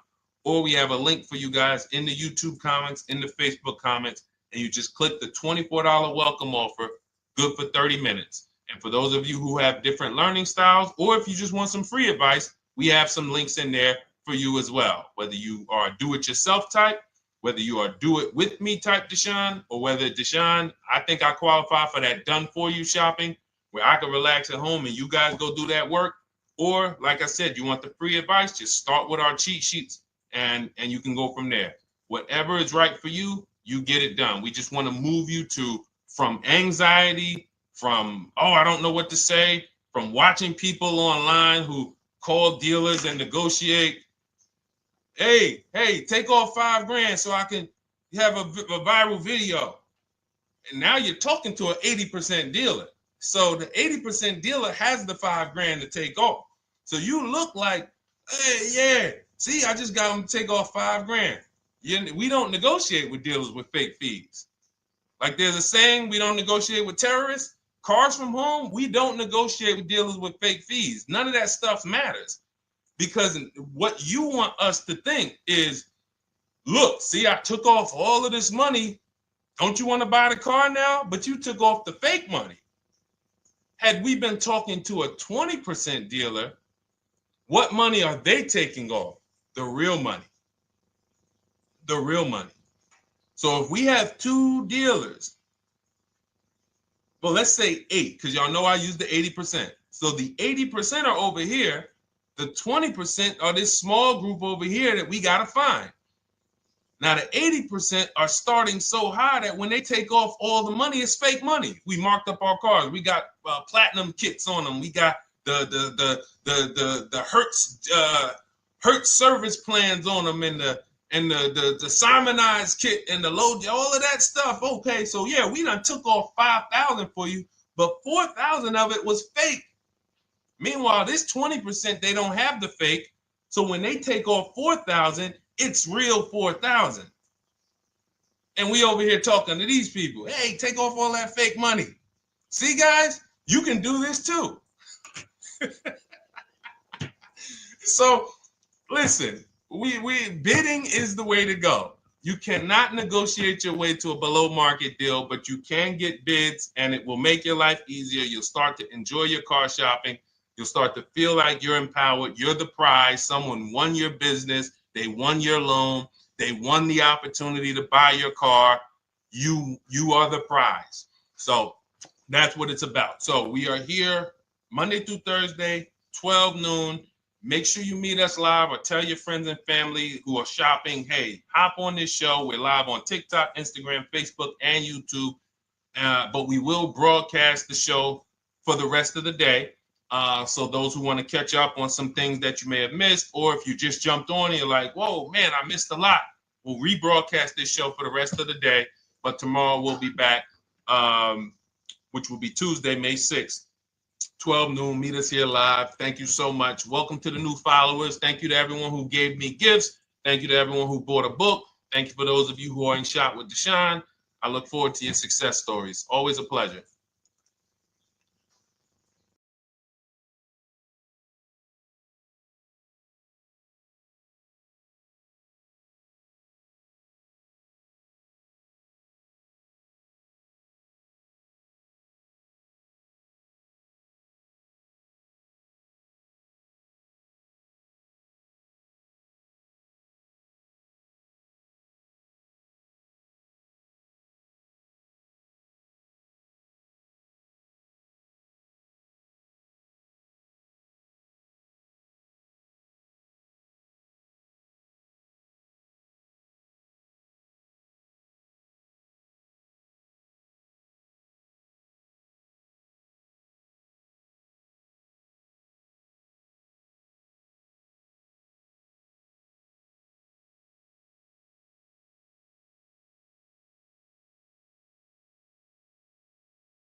And welcome to our Tuesday, May 6th live. We do these live streams at 12 noon, Monday through Thursday. I am your host, Deshone the Auto Advisor. And for those of you who've never met me, I have devoted the last 4 years to teaching people how to get the best deals on cars, and to learn all the mistakes that the industry, the car industry, would love for you to continue making, because they make a lot of money when you make mistakes. And so what we do here is we really just do questions and answers. I will teach on various topics that I feel are widely misunderstood, like the subject of leasing. And some of you who are new here, if you've never been here before, could you type a 1 in the chat if this is your first time on a stream? We do these streams about 60 to 90 minutes. And if you're going to get the most out of them, we just ask that you lock in, that you focus, because we will be talking about $1,000 mistakes. Nothing here that we'll be talking about over the next 60 to 90 minutes is hundreds of dollars. You know, I'm not looking to, have you spend some time with me on a Tuesday to talk about how to save hundreds of dollars. No offense, I'm sure that's important to some people, but we are here to talk about things that are affecting your bank account by the thousands every year. And so if you got some time, I would love for you to hit the like button, like wherever you are, and let's just tap in. You can start to type your questions. This whole stream is sponsored by my new digital book. It's called Cars from Home, 7 Steps to Saving Time, Money, and Avoiding Dealerships. It's a digital book. It's 5-star rated. Thank you to everyone who's rated the book and reviewed it. And it's normally $97, but for the next 30 minutes while you're watching, you can grab your copy for 75% off. That's our welcome offer. We always like to reward people for taking action. So you can get your copy for $24 instead of $97. And you can just head to my TikTok bio. You won't leave the show, my Instagram bio, the Facebook comments, or the YouTube comments, and use that link to get your welcome offer, and you'll have everything we teach. So as we go through this for the next 60 to 90 minutes, if you're like, whoa, Deshone, this is a lot. Wow, this is a lot.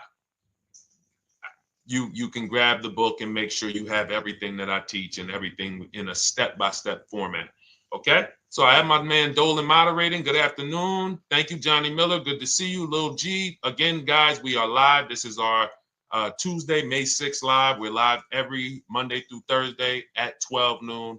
But we do rebroadcast these throughout the day. For those who cannot make them, you can watch the rebroadcast, or if you got to go back to work, we'll be rebroadcasting it for the rest of the day until our show tomorrow. All right, so let's start with the questions. You can feel free to get into it. Okay, do you have to get the extended warranty? This is a great question. This is car specific. A Honda, Acura, Toyota, in most cases, have always had low cost of maintenance and their parts are inexpensive. When you're buying an extended warranty or you're considering it, it is a risk product. It's an insurance plan. So that means you can pay for something and not use it, just like car insurance. You don't necessarily use your insurance until you have an accident. Same thing with an extended warranty. It's an insurance policy. So what you're trying to do with any insurance is see what is the likelihood that what I'm paying for this is going to exceed the price if I did need to use it. So in the case of a vehicle, when you're trying to determine what should I get an extended warranty, there's 2 things that are important. Does this vehicle that I'm purchasing have a high likelihood of things going wrong? We know, and some of you have had cars with histories, and we know there are certain cars, they tend to have things go wrong more than others. And what I like to do is go right to Google and type in repair cost, because this is the second item that we are looking at. We're looking at average repair cost. So if you're buying a 2010, a 2015 Nissan Altima, 2018, Hyundai Sonata, you go right to Google, you type in 2018 Hyundai Sonata average repair cost. Now, if you see that those typically go on the lower side, then that can take a lower set of risk where you might say, all right, likelihood of these things going wrong on this car is slim. But if you see that the repair cost is on the mid to higher side, that's shifting more risk to if something goes wrong, the cost for you to pay for it out of pocket will probably exceed the warranty. So like when I work for Mercedes-Benz, who's new here? Type a 1 in the chat if this is your first time on a stream with us. First time you've ever been here, type a 1 in the chat. First time. What's up, William? What's up, DJ Ant Nice? Good to see you. Maggie, good to see you. Enrique, good to see you. Miko, good to see you. Tetra Washington, good to see you. Jan, good to see you. Claire Clairvoyant, good name. First time, if this is your first time, just type ones in the chat so I know. I don't want to assume anyone knows who the heck I am and what my experience is. Daniel Thompson on Facebook, great to see you. So I worked for Mercedes-Benz for 5 years, General Motors for 5 years, and I ran my own brokerage, my new car brokerage, called Cars from Home. I started it in 2016. Now, when I worked for Mercedes, when people were purchasing a Mercedes, what I would tell them is buy as much warranty as you can afford. Buy as much warranty as you can afford, because I knew that when something breaks on a Mercedes, nothing's under $1,000, and typically it's $2,000-$3,000. So a $4,000 warranty on a Mercedes-Benz is usually worth every dime. But at the same time, we have cars that, again, less likely for things to go wrong. And then when things go wrong, if they go wrong, they can typically be repaired inexpensively. Good to see you, Arms Reach. Welcome on Instagram. Shout out to the people checking in live. Great to see you all. So that's how you're measuring extended warranties. You don't want to get an extended warranty on a vehicle that has a low cost of repair and a low likelihood of things going wrong. You can then take your money, put a little bit to the side, have a little emergency fund, that same $3,500 that you would have put into the warranty, or $2,500, you put that to the side over the course of a year, 2 years, put $100 a month to the side, and then have that be your cushion just in case things go wrong. It's better for you to have that money in your bank account, and if things go wrong, you take it to your mechanic. You must have a local mechanic. You guys know I swear by local mechanics on cars that don't have warranties. Even if you have a Mercedes-Benz, a BMW, an Audi, something that is typically harder to work on and takes more of a specialized engineer, there are still plenty of places that have those. I mean, there's shops where they used to be Mercedes-Benz techs. Now they have their own shops. This is who you want, because their cost, their labor is going to be probably 1/3 of what a dealership is going to be. So these are the resources that, again, keep more money in our pocket while getting us the same level of service and experience. Okay, great question. Welcome, Uncle Nene. Good to see you. Uncle Nene. All right, listen. Nicole, good to see you. All right, Dolan, you can pull up the next question. Feel free to start typing your questions. And as we get more questions in, we'll try to get to all of them. You guys know we're not always able to, but we do try to get to all of them. How do I shop around for the best lease deal without affecting my credit? Well, first of all, you're talking to someone who's, just so you know, I've taught thousands of people to lease. I've gotten 7 leases. Now, when we look at what we are doing with a lease, first, we have to consider how we want the information presented to us. We are not letting dealers tell us how they're going to quote us. We are telling the dealers how to quote us. So we are going to have all our quotes. Thank you to everybody hitting the like button. I see you. I appreciate you. And shout out to the sharers. As I see people who share, I always like to give the shout outs to the people who share this broadcast with their friends and their family. And thank you to everyone who's giving gifts on TikTok and Instagram. Appreciate you all. So what we are doing when we're telling a dealership, you give us a quote with first month's payment only out of pocket, 12,000 miles per year, and put all the taxes and fees into the payment, assume tier 1. So we are presenting it now in my book and in my Shop with Deshone programs, my video checklist. I have all the templates. If you're going to do this yourself, you just need to remember how you're presenting this. You can call around to dealerships, because there's 2 ways to do this. Shopping from home. Cars from Home is about showing you guys, and I'm going to be showing you guys a ton of payments. And listen, I don't want you to feel bad, because some of you are going to see that you've left a lot of money on the table. Part of what I have to do here, and I've been doing it for 3-4 years now, is I have to tell you the bad news. For 3 years, I did a masterclass called Everything You're Doing Wrong Buying, Selling, and Leasing Cars. We put probably over 15,000 people through that masterclass.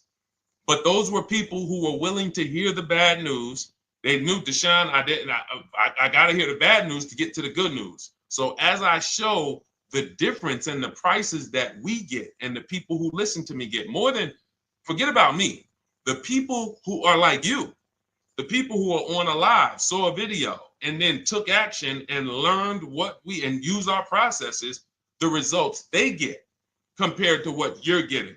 You're going to see, wow, they're saving $3,000, $5,000, $7,000, $10,000 more than me every single car. And so the Cars from Home system is about bidding. It's about turning your car purchase into a bid. You're no longer begging.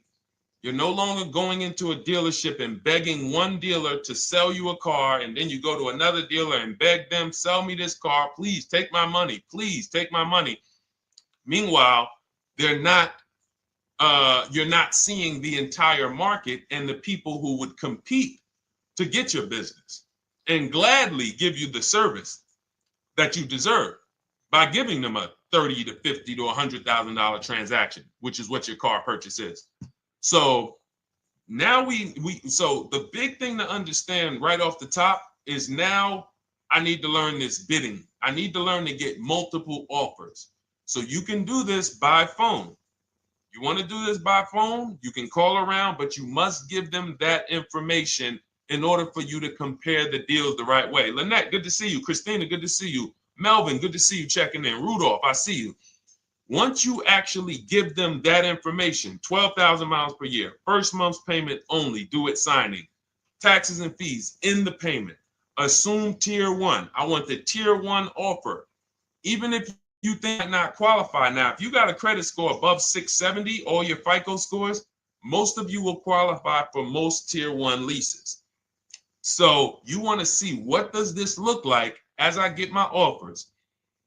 Once you get your offers in this format, you can use the 1% rule as the gauge. The 1% rule is been around for more than 20 years. Everyone who leases and who's savvy, we understood if your lease payment is 1% of the MSRP or less, you stole the car. That includes taxes, that includes fees. You're still in the car. So example, we're looking at a $30,000 car, Hyundai Sonata or a Hyundai Elantra, $30,000 car. When we shop all our offers, if that lease payment is $300 per month, with only $300 due at signing. In other words, I show up, here's $300. Good to see you, GDTV. Thank you for checking in on YouTube. Once I give you that $300, that's my payment for the next 35 months. So that's a very, very low percentage of the car you're paying. It's a 1% rule. Now, in order to get a 1% lease, you need a great lease program, which means the bank has to be supporting the car, rebates, incentives, and then you need the biggest discount, the dealer who's going to give you the biggest discount. Now, one of those we can control. One of them we can't. Which one can't we control? And for those of you who are new here, we don't play around here. But my people who are moving, and again, I'll show you, like a lot of people, we got a lot of people who've been following us, using our processes. They're locked in.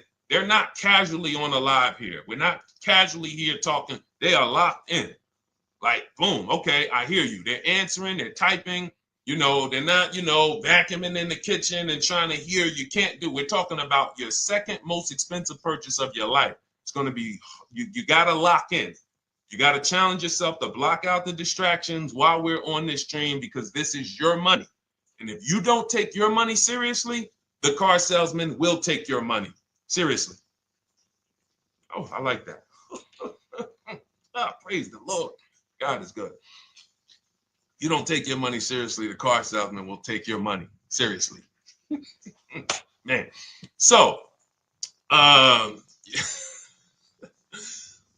right, now somebody remind me the question I asked. I got so happy about that little catchphrase that I forgot who we were. So I know we were discussing, okay, we're talking about the 1% rule. So now, one of the things we can't control is the bank. We don't know what the lease payment, what the lease program is on a car. So when we shop cars, We are going to now look at multiple offers, and here's what you're going to see. Now, I'm going to show you an example of how we know or how we expose where the dealers are concerning pricing. Now, you can't see this on TikTok, but on YouTube, Instagram, Facebook, you guys can see this. I'm going to tell you guys about it. YouTube just doesn't let us do the same type of stream. But this is a particular Infiniti that we shop for. We have offers ranging, this is a $61,000 vehicle. We have offers ranging from $680 per month, which is a 1.1% lease. So a $61,000 car, $680 per month, that's 1.1%. We divide the monthly payment into the MSRP. Now, we can see here that there are some offers already from dealers that are almost $900, $889 per month. $889 per month, $873 per month. So now when we look and we say, whoa, how can we have we have all these dealers have the exact same car, yet one of them is $200 per month higher than another dealer. Exactly. We call them the 80%. The 80%, even after back and forth, even after, hey, we'll take off some money. All right, we'll drop the payment $50 a month. Their offer is still so high. It's a horrible deal. Now, why would they offer this? And this is consistent. So I don't want y'all thinking, well, the dealers that I walk into, they're different, Deshone. They take off more money. It does not matter what you think. If you don't have the market reports, if you don't know how to get multiple offers so that you can see, we do this all around the country. We have students all around the country in Cars from Home. We have people we shop for. We have over 13,000 books sold now. Like, we have lots of data to prove this. 80% of dealers are going to be overpriced. This is another particular deal on a Toyota, a market report.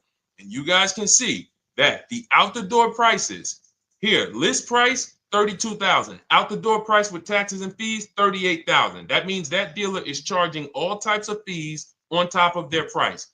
The $39,000 MSRP. Look at line number 3. $39,000. Out the door price is $41,000. We can see $39,000 out the door includes taxes, includes all the fees. So we can see that these out the door prices in the left, in the right column, are way higher than the MSRP. $35,798. Out the door price is $39,700. But look at the green. Look at the green. This is what we call, we found the dealer at this time who wanted to win the bid. They wanted to win the bid. They needed the car sold. This is a rotation. We don't say to them, wow, they won the bid one time, so they must win the bid all the time. No dealer can win the bid all the time, or they'll be out of business. But in this particular case, at this particular time, for this particular client, this dealer said, we're going to sell this car for that's $35,500, and out the door with taxes and all the fees, $34,994. That is a over $4,000 discount off this vehicle.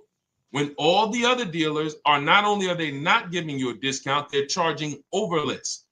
And they might come and say, all right, we'll take off $500. We'll take off $1,000. We'll take off $1,500. They might start so high with you guys that you think, wow, they started up here and I talked them down. They took off $3,000 from me, but they already were $3,000 in fake fees, protection plans, and all of this padding, dealer adjustments, which is fake fees.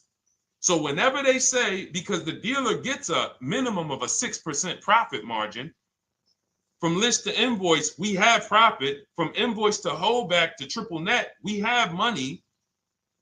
That's all the profit margin. On top of that, when we add a dealer adjustment, what we're saying is we're going to sell this car to someone who does not have the skills to find our competition. And they're going to come in, and if we got to take off $2,000 to make them think they won, this is what we're going to do. But what we do here, what people like Brian is going to do, look, just finalize my first ever lease using your system, 2025 Honda HRV, $30,000 vehicle, $395 a month payment. no money down.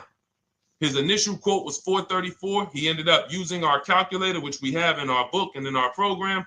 If we put all our offers into that calculator, it tells us what to counter. He gets that offer for $395. That's his deal. We look at somebody like, Wendell. Look, thank you.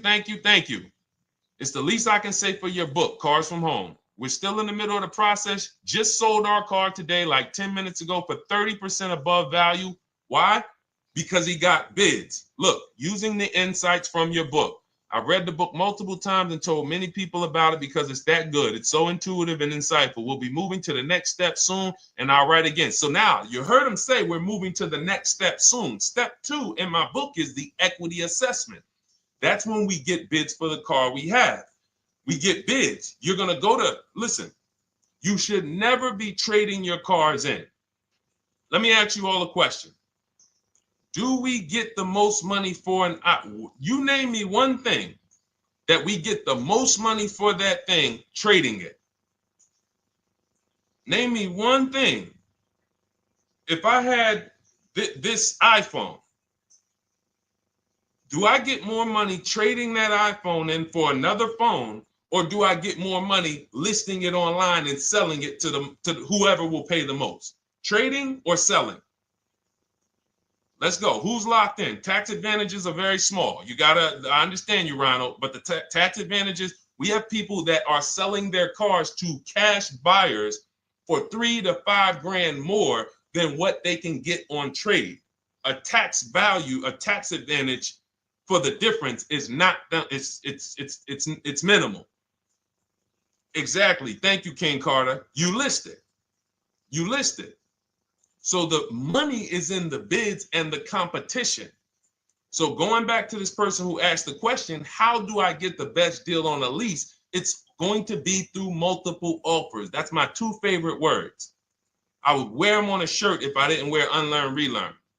Because more than multiple offers, I need you to unlearn. Because the people who come with bad information from years, Deshone, this is not how my uncle taught me to buy cars. Deshone, this is not how I ever heard about getting cars. I was always taught just go in and just don't tell them about your trade and then ask to see the invoice and all of this stuff. That's what I was taught. Yeah, but you're not going to get the prices we're getting until you unlearn all of that bad information. Bidding is how we buy everything. When we go into the supermarket to get spaghetti sauce, all of those companies are bidding. They're bidding. Hey, listen, we'll sell you this for $3.99. Hey, we'll sell you this for $5.29. But we got a better product. We got quality. Look at us. Look, it's all bids. Everyone who wants to sell us something is competing, except car dealers. Y'all notice that?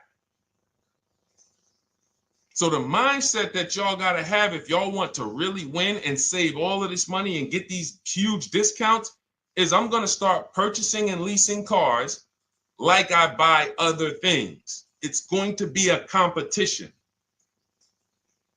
And I promise you, your whole life is going to change. Your entire car buying experience will change forever. You will be sitting here just like my man Ken, graduated, $585 a month payment, no money down on his Nissan Murano Platinum, $50,000 vehicle. He's paying $585, no money down. $50,000 vehicle.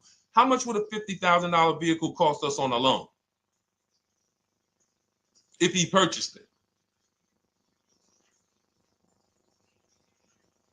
How much would a $50,000? Some of you know every $5,000 is how much per month.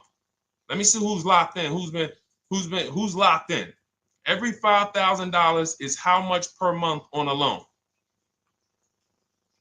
I see you, Daniel Thompson. Check in. Good to see you, Dane. Thank you for breaking it down with complete truth. Keeping eyes wide open to know what to exactly expect. There you go, Dane. Welcome. Glad to have you here. We do not play around when it comes to this. All I want you doing is winning with cars, in love with your deals every time you get a car. All right, nobody knows the 5,000. How much is every $5,000 on a car payment? Come on, y'all. These are principles we've been teaching. Thank you, Daniel. $100. Thank you. $100. So we always want to default to a 5-year loan. I'm going to tell you why. when you default to a 5-year loan, you're in a safe position. Now, defaulting to a 5-year loan means when I look at a $20,000 car, I'm thinking $400 per month. 5-year loan, every $5,000 is $100 per month. If worst case scenario, I'm trying to get a little bit more car, then I'll go to a 6-year loan, but that's the max. I'm not going past a 6-year loan on a car. That's like going to a 40-year mortgage on a house. They're available. It's not a good idea. So when we look at these, you say to yourself, wow, a $50,000 car, that should cost him, if he did no, remember, this is a no money down deal. We're just looking at how much money we're putting in these cars. That car would cost him about $1,000 a month if he purchased it, 5-year loan, no money down. Which is why when people purchase their cars, what do they typically do? Come up with a ton of money, 10 grand, 15 grand, 20 grand, because they're going to pay into that car to try to lower that payment, because that payment. But some of us who don't have the down payment, we're financing most or all of the car. But here's the thing. I don't want you to feel bad if you're one of those people who like Deshone. I really don't be having those down payments of 10 grand, 15 grand, but I want to drive something quality. Exactly, I hear you. Here's the bad part about the people who are putting 15 grand down on their cars, but they're breaking the 8-year rule. This is what we call in Cars from Home and everything I teach. The most important question is how many years are you going to keep this next car? If it's not 8, then we don't purchase those cars, because here's what happens with people who go into their bank account, slap $15,000 down in a car, and don't keep the cars 8 years. And if anybody's willing to be honest, they will confirm this right here on the stream. When they go to replace that car in 3 years or 4 years, they literally have a little bit of equity. Maybe they're just breaking even. They're not getting that 15 grand back. It's gone. It's gone. Anyone who puts 10 grand down on a car and then comes back in 3 years, 4 years, all right, I had the car 4 years, 5, listen, I'm going to switch this thing up. They still have a payment. They are barely breaking even. Meanwhile, their payment was 400 or 500, almost double what it would have been if they leased a car, got a below market lease, and they drove a car, no warranty after 3 years. They're driving an inferior product. So if it sounds like I'm here to destroy people from purchasing who are not keeping their cars long term, that is the goal. Because as long as you are buying cars that you're not keeping 8 years, and you buy them, you turn around and you replace them, you are going to continue to spend way more money than people getting below market leases like Ken and like a lot of other people I'm going to show you on the stream. Lots of other people. Look, dealer American Senior Benefits Plan. He's enrolled with us under his company name. Dealer MSRP on this car was $36,300. 2025 Kia Sport X line. MSR boom 561. Monthly payment is $400. Use the system back and forth. Got $400 a month on a 2025 $36,000 car. Once we put our taxes and fees in that would be a $700+ payment. $700 payment. He's paying $400. And y'all wonder why people are losing cars. $300 more per month to drive the same car? It's ridiculous. Imagine somebody like you, when you learn, now you're pulling up. I'm going to tell y'all one more story, and then we'll go into some more questions, because you might not remember what I'm saying. So those of you who have the book, you got this for the rest of your life. But you will remember, hopefully, a story. I'll tell you about my neighbor. So my neighbor finds out that I'm into this car business and that I educate. And he said, hey, Deshone, I was watching some of your videos, and I come across this 8-year rule that you teach. And his wife had actually had a Kia Telluride. Popular vehicles, probably been one of the most popular SUVs, that the Palisade, since 2007, 2019. Super popular vehicles. People were charging $5,000 over sticker for them during the pandemic. People were paying it. We were getting them at discounts. Now, his wife totals the truck. She has an accident, totals the truck. She's fine. Truck is totaled. He was financing it. He said, Deshone, I see this 8-year rule thing, man, and I don't keep my cars 8 years. I said, okay. He said, so I'm thinking I should, like, you're saying I should be shopping for a lease on my next one. I said, exactly. I said, make sure you get multiple offers, because if you just walk in and say, hey, work me up a lease, they'll give you the same payment you had on the purchase. And then they'll tell you something ridiculous that they want you to believe, like, hey, the lease is the same price as the purchase, so you might as well just purchase it.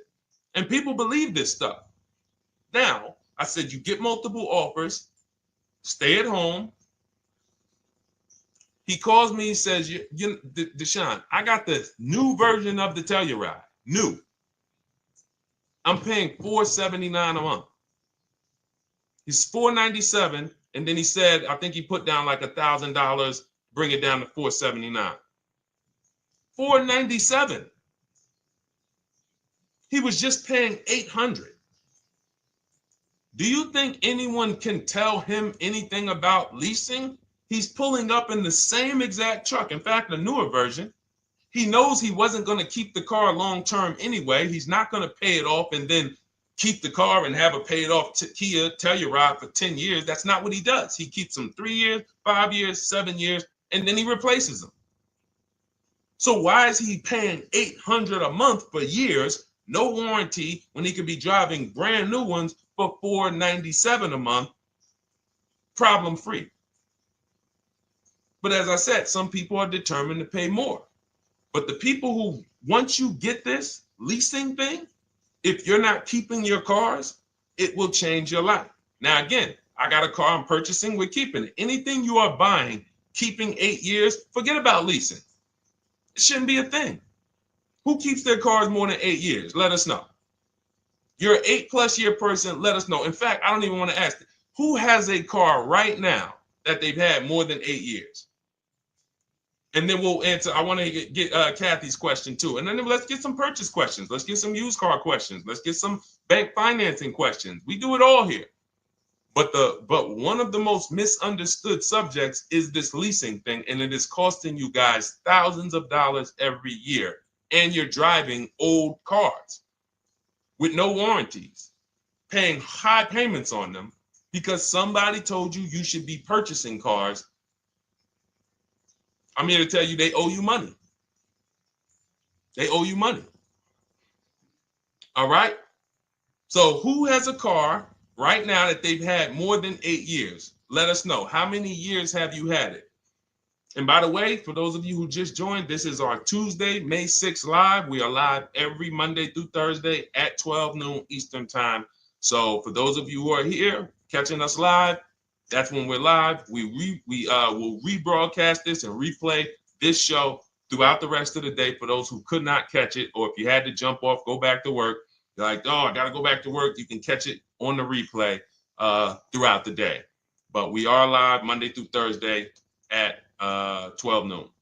So welcome to the people who are here. EJ, driving a lot of miles does not matter. Let me break this down for you. So right now, let's go to somebody who else has a lease. Let's look at, because who's heard with leasing you can't drive too many miles? Who's heard that, right? Type me if you've heard that. Let's go. Type me if you heard that. Come on, where's the locked in people at? I see Kathy, I see EJ, I see DJ Ant Nice, I see XP. All right, I see Mr. Slim. Welcome to the community. I see Rhonda. All right, where are the locked in people? Instagram, where we at? Locked in. All right, dang, I see you. Jamel. All right, perfect. So, Sherry, I see you. Sherry Baker on TikTok. So you've heard, oh, you can't drive a lot of miles with a lease. Let's be clear here. You choose the mileage on your lease. It's not selected for you. In fact, the only time it is selected for you is if you don't realize you choose it. That's the only time they're going to choose your mileage for you. If you go in and you do something like, hey, work me up a lease deal, they're probably going to work you up a 10,000 mile a year lease deal. And they're probably going to say, hey, you need $3,000 down, and this is going to be your payment. And next thing you know, it's a high lease, and it's just terrible. Happens all the time. We tell people how to quote us. First payment due at signing, taxes and fees in the payment. So now let's look at a lease, and let me show you what it would look like. So this is Val Boss Lady.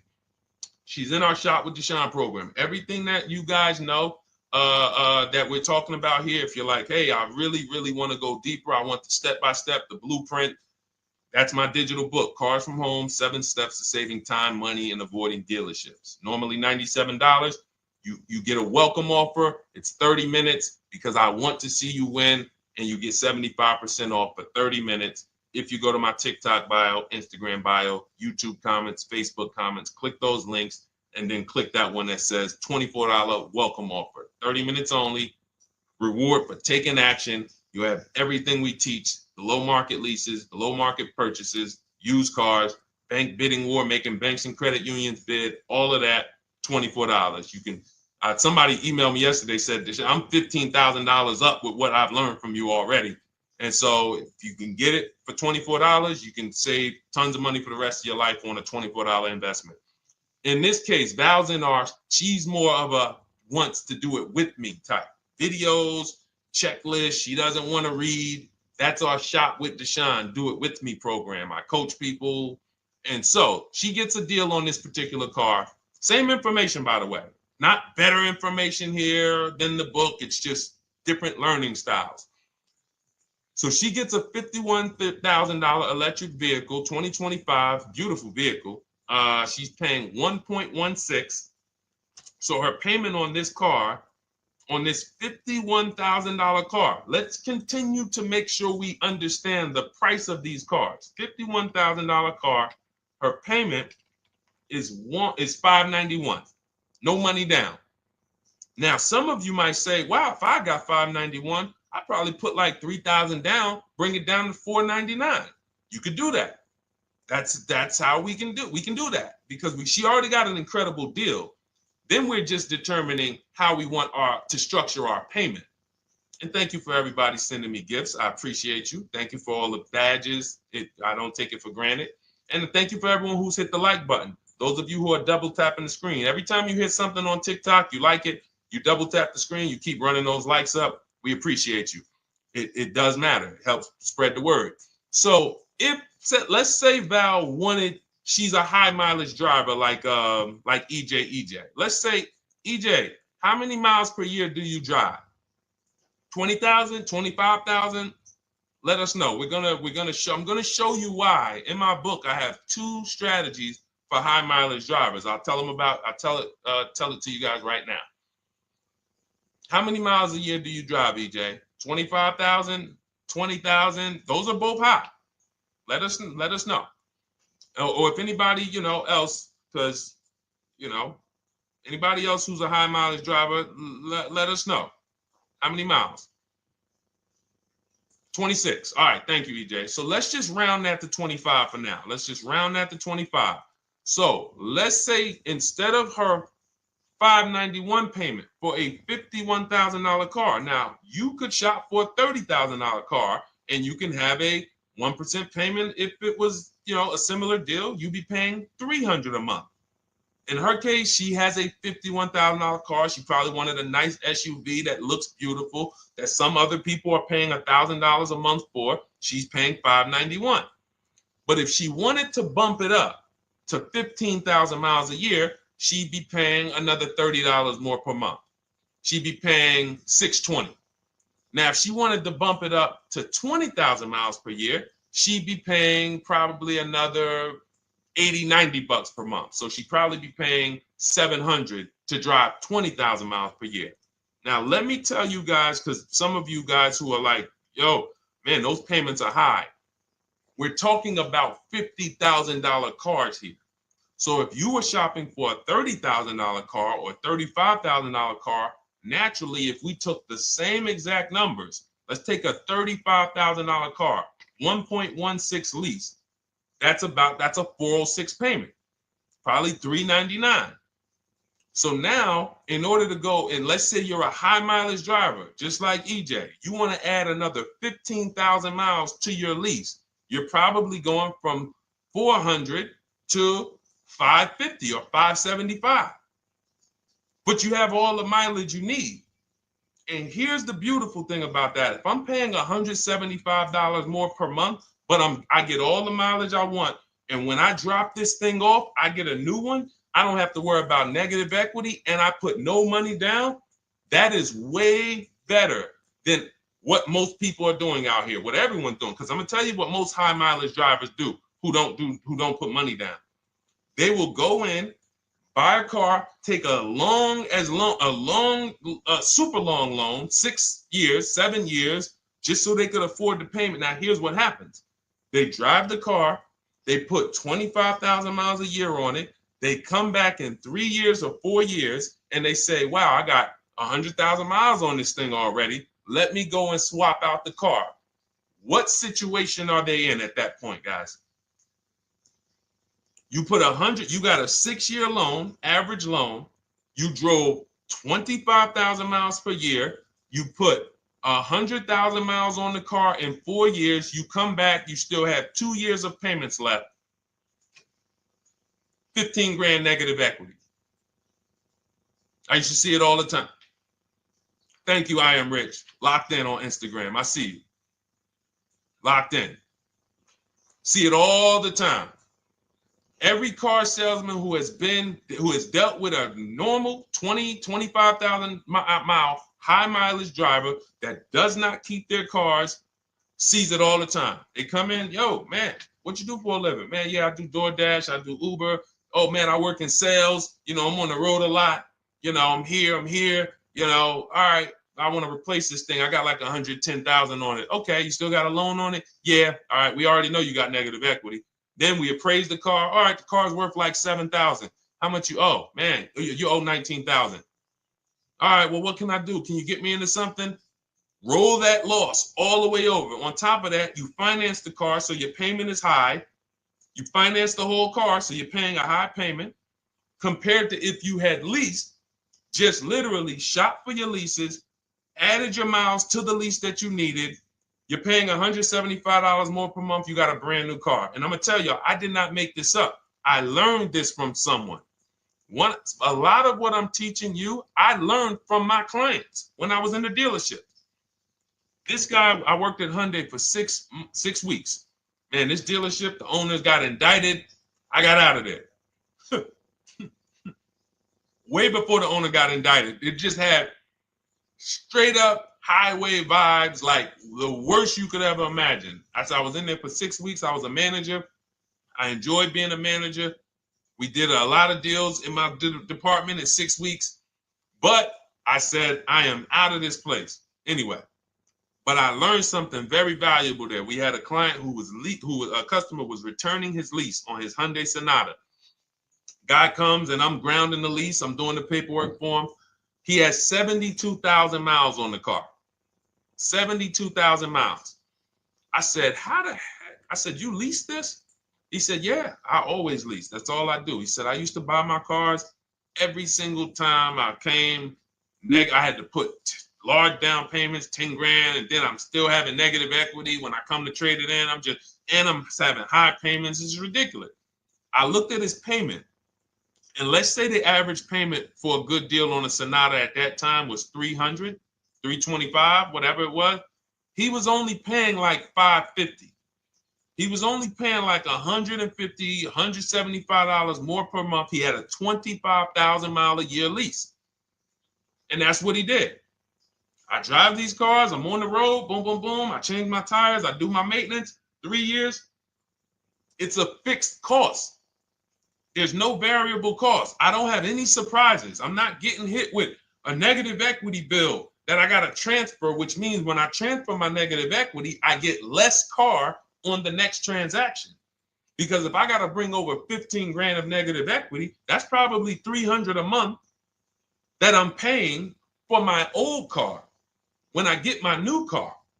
So if my new car was 400 a month, but my negative equity is another 300 a month, I'm getting less car for my money because now I got to take all those losses and bring them over to my new car. This is high mileage drivers and people who don't understand leasing. That's why you're losing so much money. And when you just flip the switch and realize Deshone is not talking to me emotionally, I am not talking to you about never do this, like these other people who say this, do this. This is how you buy a car. They never talk numbers. Y'all notice that? You notice that, right? You never hear them talk numbers. It's always never do this, always do this. This is the worst way to do this. This is the most expensive way to do this. This costs you the most money. They never talk numbers, though. That's why everything I do is to show you the numbers. Thousands of transactions since 2006 in the car business, helping people the last 4 years all around the country. This is the numbers that they might not understand. So if you're not keeping your car 8 years, it does not matter if you drive 20,000 miles a year, 25,000. You should be looking at a high mileage lease.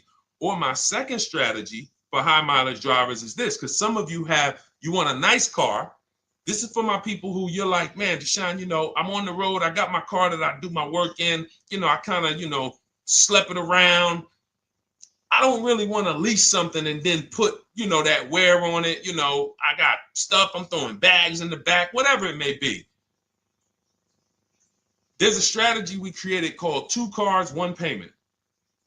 And what will happen is your first car will be a purchase. And if you have an existing car, you're going to keep that. So let's say you have a car now, you're driving a lot of miles, you're doing your 25,000 miles a year. You pay that car off. You keep that car, and then you go and you lease you something nice, regular mileage. So you might get a 12,000 mile a year lease, and then you drive 12,000 in your mileage car, 12,000 on your nice car. Because some people are like, I want a car that I could, when I need to go somewhere nice, this is what I want to drive. When I'm with my family, this is what I want to drive. But when I go to work 5 days a week, I'm going to drive my mileage car, 3 or 4 of those days, and then I'll take the lease maybe 1 of those days, and I'm splitting the mileage. You still have 1 payment. It's low. And then every couple years, you replace the mileage car or you replace the lease car, and depending on when the lease is up. But you want to keep that, and that mileage car should be something that will last.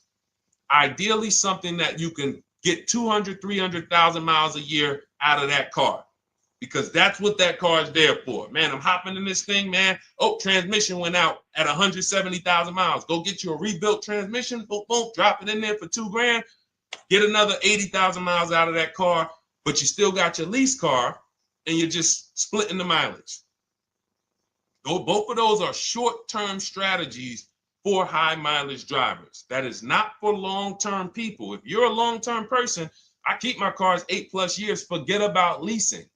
You should just be finding the best deal, below market purchase, keep the car, something you can keep for 8+ years. You can put 30,000 miles a year on a car 8 years in a row. If you get the right car, and in 8 years, you got 240,000 miles, and then you replace it. Forget about leasing. This is only for you guys not keeping your cars 8 years. You're getting killed on depreciation. You're paying tons of money. This is you are the people who should be leasing. Okay? So everything we're talking about this is the Cars from Home system. We teach this. I'm not freestyling this. This is in my book, digital book, Cars from Home, 7 Steps to Saving Time, Money, and Avoiding Dealerships. We have two strategies for high mileage short-term drivers, 1 strategy for high mileage long-term drivers. And so if you want your copy, you can get it for 75% off. That's our welcome offer to you. As a 30 minutes welcome. Thanks for being here. I want to reward you. If you want everything we teach in a step-by-step way, go grab your digital copy. It's in my TikTok bio. It's in my Instagram bio. Click those links. We also got a link in the YouTube comments and the Facebook comments. Grab your copy. And make sure as soon as you purchase, screenshot the thank you page. You're going to see thank you for your purchase. screenshot this page because it has my support team's email on there. And then there's a link for you to open the book right there. You can save it right to your computer or right to your phone. Okay. But and we also have a special for those of you who are like Deshone. What about that, video checklist and coaching program? That's lifetime access to my video checklist. You're like, maybe Deshone, I don't really read. I like step-by-step videos. And also, I want to be in your Facebook group. We have 1,600 people before you that are in that group, 2,300 people that are shopping with us that have a lifetime access to our video checklist. We have a $200 special for that welcome offer. And so I'm always about rewarding people for taking action with a special offer. It's limited time though. And so get in where you fit in. All right, let's keep it going. Thank you, Corey. Said amazing knowledge. Thank you. And I'm glad I saw somebody said that's a great idea with the 2 cars. Thank you. It's a great idea. All right. You've convinced me to lease my next vehicle. Awesome. Awesome. Does your service shop for lease terms on the car? Absolutely. If you qualify for done for you, that means you just want to relax. That means we only shop for new cars and leases for people, new purchases and leases. And you have to have a FICO score over 670. But yes, here is a market report that we prepared for a client. Let me put on do not disturb. Here's a market report we prepared for a client. Okay, so I showed you that that's an affinity. We didn't even finish that. We had just started for this client. But this is, do I have one here? No. Do I have a lease market report here? Yeah, right here. So that's an example of what a Kia, this is a particular Kia lease where their best offer was a 1.27 offer. Now, here's how you know you found the bottom of the market. And again, whether you're using the book or whether you're calling around, again, you can call around to do this. The key is not going into dealerships. You cannot do this going in. Once you get your offers, you know you found the bottom when your best offer is between $150 to $200 less per month than your worst offer. And if you're purchasing, you should see a spread of between $3,000 and $5,000 minimum between your best offer and your worst offer. That's when you know you've shopped correctly. Because until you find the 80% dealers, you have not shopped correctly. If you're like Deshone, these prices still seem close. You have not found, you're talking to the 80%. You haven't found the 20% yet. Because the 20% is going to be that $3,000 to $5,000 less than the 80%. That is just the numbers. That's the way it works. So yes, so when some cars you're going to see that the lease program won't allow for a 1.1% lease. The best offer, like, we've shopped Hyundai Palisades for years. And I got my dad one back in November. And his best offer is like around 1.3, 1.28. That's the best I've ever seen on a Palisade. I've never seen a 1.1 on a Palisade. I've had people in our Charles. Some of you know I posted pictures of him when he got his Palisade last year. We clear out the old pictures because we got a bunch of new people with 2025. So we're not going to sit here and talk about 2024s anymore. We got Ken, we got Melissa, we got Sheree, we got a bunch of new people, just Ralph. We're not going to, but I do remember posting Charles who got his Palisade and he's like, he shopped, used the system, got his multiple offers. Best deal was 1.3. So that's where it comes in at because of the lease program. That dealer is already taken off to win the bid, probably taking off $5-6 grand. But if they don't have more rebates and more incentives and then it's not going to lead to a 1% lease. So the 1% leases come from major incentives. Maybe sometimes they have too many of the vehicles. They want to move them.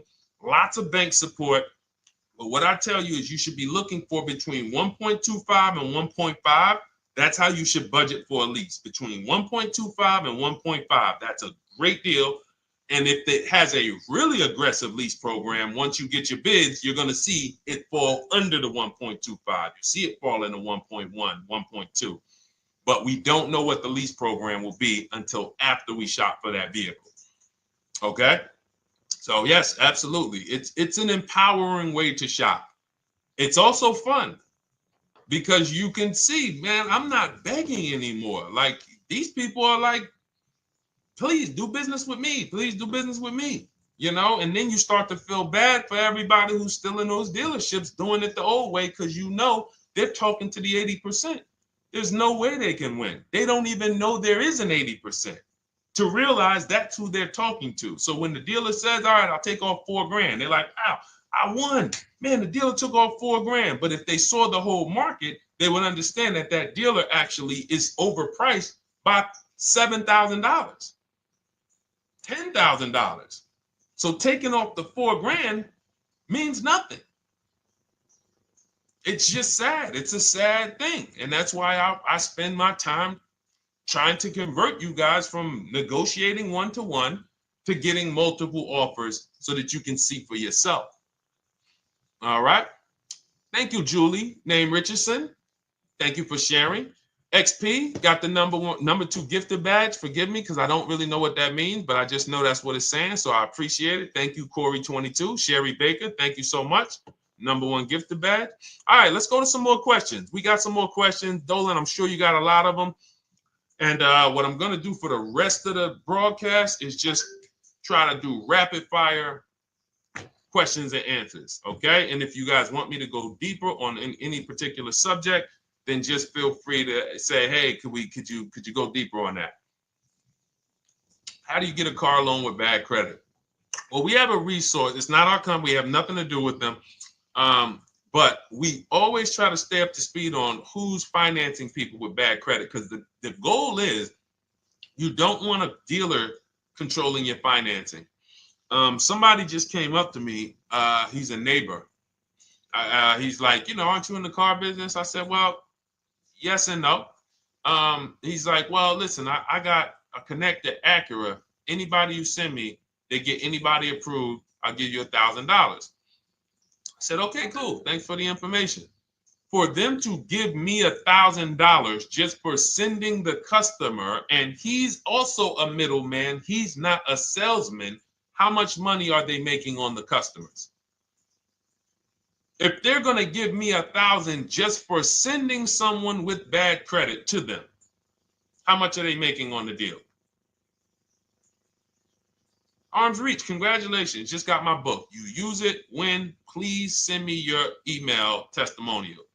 Well, as you use it, just as you do your equity assess, everything, email me. Congratulations. How much are they making? We can imagine, right? If they're giving me $1,000 just for bringing them the customer. So this is what happens when you let the dealership control the loan. Because why do we separate? All right, I'm going to break something down I call the 3 pillars of great car deals. Three pillars. You can't get a great car deal without maximizing each pillar.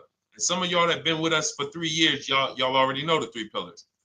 First, who you buy your car from. Second, who you get your loan from. Third, who you sell your old car to. That's 3 separate transactions. The car business has trained you guys to give them all 3. All 3. The car business has trained you guys to give them 3 transactions. Anytime you purchase the car, who's done this? Be honest. Purchased the car from a dealership, sold them your old car, in which case you call it a trade, and they got you your loan. Who's done this? 3 transactions in one. Why do we know these are 3 transactions? One, there's competition. People want to buy your car. It's okay, Corey. That's that. Thank you for being honest. That's how we change. The reason why we know that these are 3 transactions because there's people who want to compete in every one of them. There are people who want to buy your car. That's why step 2 in our book, we never trade. We get offers from CarMax, Driveway, Carvana, AutoNation, Car Gurus, Kelly's Blue Book Instant Cash Offer. It's a bid. We just had someone sell their lease. Miss Hickman, she sold her lease, made $4,700 selling her lease. CarMax won the bid. Drove the car for 3 years, had equity. She dropped her lease off. They gave her $4,700. Won the bid. That's one pillar. Second, who I'm going to get my loan from if I'm getting a loan. Those of you who are paying cash or leasing, this is not a pillar. But we need to bid out our loan. We had a great talk yesterday on our show yesterday where I asked, who do you guys get your loans from? Most people said the bank, the credit union, the dealership. One person said the right answer, whoever gives me the best APR. That's the right answer. And then we have who we buy our car from. There's banks and credit unions that want to compete for our loan. There's multiple dealers who want to compete to sell us a car. So we can't get a great deal until we have bid out each pillar. And that's why when we have bad credit, if we let the dealer now control, this dealer has a car. We didn't bid out that car to find out, is it a great price? Now they're also giving me the loan and they're charging me 25%. We didn't bid that out to see, is that the best loan I could get, even with my bad credit? Is that the best loan I can get? So the key, what you want to do first if you have bad credit is I'm online looking for anyone who will finance me with bad credit separate from the dealer. I'm not going to Carvana.com and saying, hey, you can get a car with us you can get a loan with us as long as you buy a car from us. You're mixing the transactions. You're taking away my ability to get bids. I'm finding someone you should check out. There's a resource. Oh my goodness, what's the name of the company? It's in my book, but I want to give it to you. Goodness, it's slipping my mind right now. Send me an email or DM, because here's the thing. If you use just that part and get the loan funded, but you don't know how to bid out everything else and structure your transactions, and are you keeping the car 8 years? Because if you're not keeping the car 8 years and you're like, Deshone, I hear you talking about leasing. I'm not keeping my car 8 years, but my credit's not good. The only purpose, if you telling me that I could be driving brand new cars for cents on the dollar, but I don't qualify right now, this car that I'm going to get is to set me up. So I'm not going to get a $30,000 car. I'm going to get me a $12,000 car, $10,000 car, the cheapest car I can get a loan on, so I can establish a payment history. And once I establish a 2-year payment history, yeah, I'm going to drive a car less than what I could drive. I got the money. I could afford more than this. But you're not setting yourself up for the right transaction.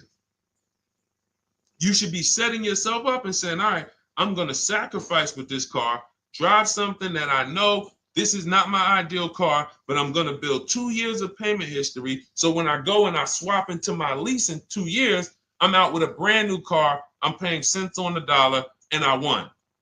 But it was a plan. It was a long-term plan. This is the second most expensive purchase of your life. You can win every single time, or you can lose and set yourself and your family back 5 to 10 grand each car or more. Every time you get a car, it's 5 to 10 grand more you're coming out of your family's bank account than what could have. Then you got the car breaking down. Now you got tow trucks, all because you don't have an actual plan you're rolling out. And that's what I see a lot of people do with bad credit. Oh man, I got bad credit. I'm just going to go and get me something. I could afford $600 a month. And they go and buy the most expensive car. But because 25% interest is on the loan, they're not getting the most car for their money. Now, 3 years down the road, they're going to pay the high payment, still have negative equity because the interest is so high. And then they go and swap and do it again. And because the payment's so high and the car is older, because they want something fancy, but they really can't get that because, again, the interest is high. That's eating into their budget. Now, they're going 3 years down the road. They missed 3 payments. They were late 3 times, so they're no closer to leasing. Credit's still bad. This is disaster. So if you're a long-term person, I break it down for you guys into two groups of people: long-term, short-term. Long-term high mileage driver, short-term high mileage driver, different plan. Long-term bad credit person, short-term bad credit person, different plan. If I'm a long-term person with bad credit, here's what I'm doing: finding the absolute best car I could find, getting bids, either new cars or used cars. We got the strategies for both. You can use the marketplaces, cars.com, Car Auto Trader. We got a whole strategy for how we find used cars, but you find that car, you pay your loan of 20%, 19%, 18%, if that's the best you can get. Because here's what you're going to do. In 2 years, you're not swapping into a lease. In 2 years, you've established a payment history, you fixed your credit, and now what are we going to do? You got a quality car. You're not thinking about trading it. You're not thinking about replacing it. You're like, man, this is my car. It's a great car. I'm just paying daggone 20% interest. What do I do now after 2 years? Now that my credit is good because I got a quality car, dependable car, I'm focused on fixing my credit over 2 years. What am I going to do after 2 years? Anybody?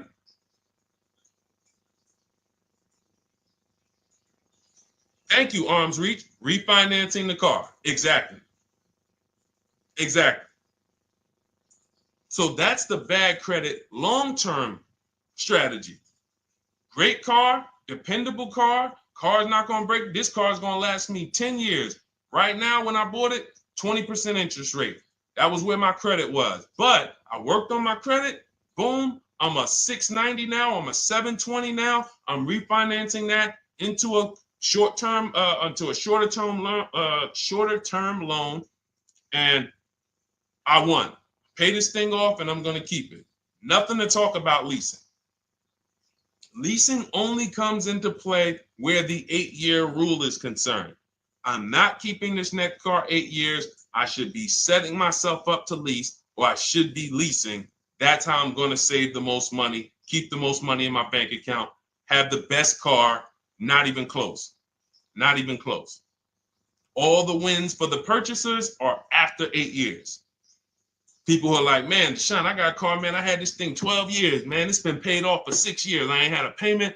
I love it. Long-term purchaser. You won. You won. Who's in that situation? Who has a car outside that they've had for more than a decade? Paid off. You can give it to your son. You can give it to your daughter. It's an extra car. That's purchasing. That's the wins. That's what we call the reward stage of purchasing. But you got to get there. All right. All right. Let's go. A lot more questions. We got probably another 20 minutes. We'll stay on. So let's keep it moving. But again, Lynn Buzz. That's the company. Lend, LENDBUZZ. They started, I started seeing them about 18 months, 2 years ago, and they were loaning to people with, international students, people who didn't have credit. You want to try to find a place that will fund you independent of the dealership. That is what your goal is at all times. Independent of the dealership. Here, you qualify based on your income and your credit. You qualify for $18,000. Go find a car now. That is what you want. You don't want people mixing the bank loan with the car and two pillars that they are controlling. We're controlling the price of this car. We're controlling your interest rate. We don't want that. Yep, exactly, Cindy. For those who just joined, this is our Tuesday, May 6th live. We do these lives Monday through Thursday at 12 noon, so you can tell your friends, family. We wanted to now come up with a constant and consistent time where I can meet with you guys. If you don't have, if you can't stay the whole broadcast, we will replay these throughout the day because sometimes people got to jet back to work. They're watching us on the lunch break. You can catch up on the whole rest of the show throughout the day, all the way up until tomorrow, and then over the weekend, we'll play a whole compilation of all the shows for people who really want to dig in and hear all the questions that we answered throughout the week on, Monday through Thursday. But if you want to join us live, set your calendar, set an alarm, meet us on any channel. We're on TikTok, Instagram, Facebook, and YouTube on the Deshone the Auto Advisor channels, 12 noon, Monday through Thursday. All right. Let's go. Next question, Dolan. All right. What are your thoughts on purchasing used versus new? It's a great question, Kathy. For me, it's a matter of budget and values. It's only a matter of values if you can afford both. So if you can get everything you want in a new car for your budget, everything you want, everything that you need, and you can afford it in a new car, you have the option to choose both. So it becomes a matter of values. In my book, I teach, are you a person who's like, I want to reward myself. I only get a new car every decade. I'm going to keep this thing 10 years. I want the latest and greatest. Therefore, I'm going to shop and get the best offer, get me a below market purchase. Because y'all notice I always put in a caveat of a below market purchase, below market lease. That's all we're talking about here with Cars from Home. That's all we're talking about. You need to, every purchase you make or lease you get, you want it to be a below market lease or purchase.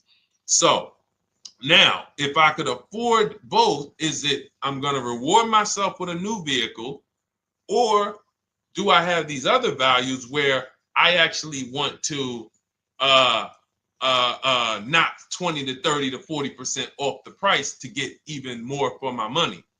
So that's really up to you if you can afford both. There's no right or wrong there. It's a matter of, like I said, the values. Now, some of you once you look at your budget, I have a tool in my book and in our video checklist, the coaching program called the Perfect Budget Calculator. We invented this, so it's not on Google. You'll hear a lot of the stuff, almost nothing we teach. You're like, if you ever go to look for it, the 8-year rule. No one talks about it. We created it. This is our intellectual property that we created to teach you guys to create these boundaries, the rule of 72 and the 10th birthday, 1.5% rule for overpaying for leases. These are all things that are absolutely proprietary to Cars from Home. But one of them is this Perfect Budget Calculator.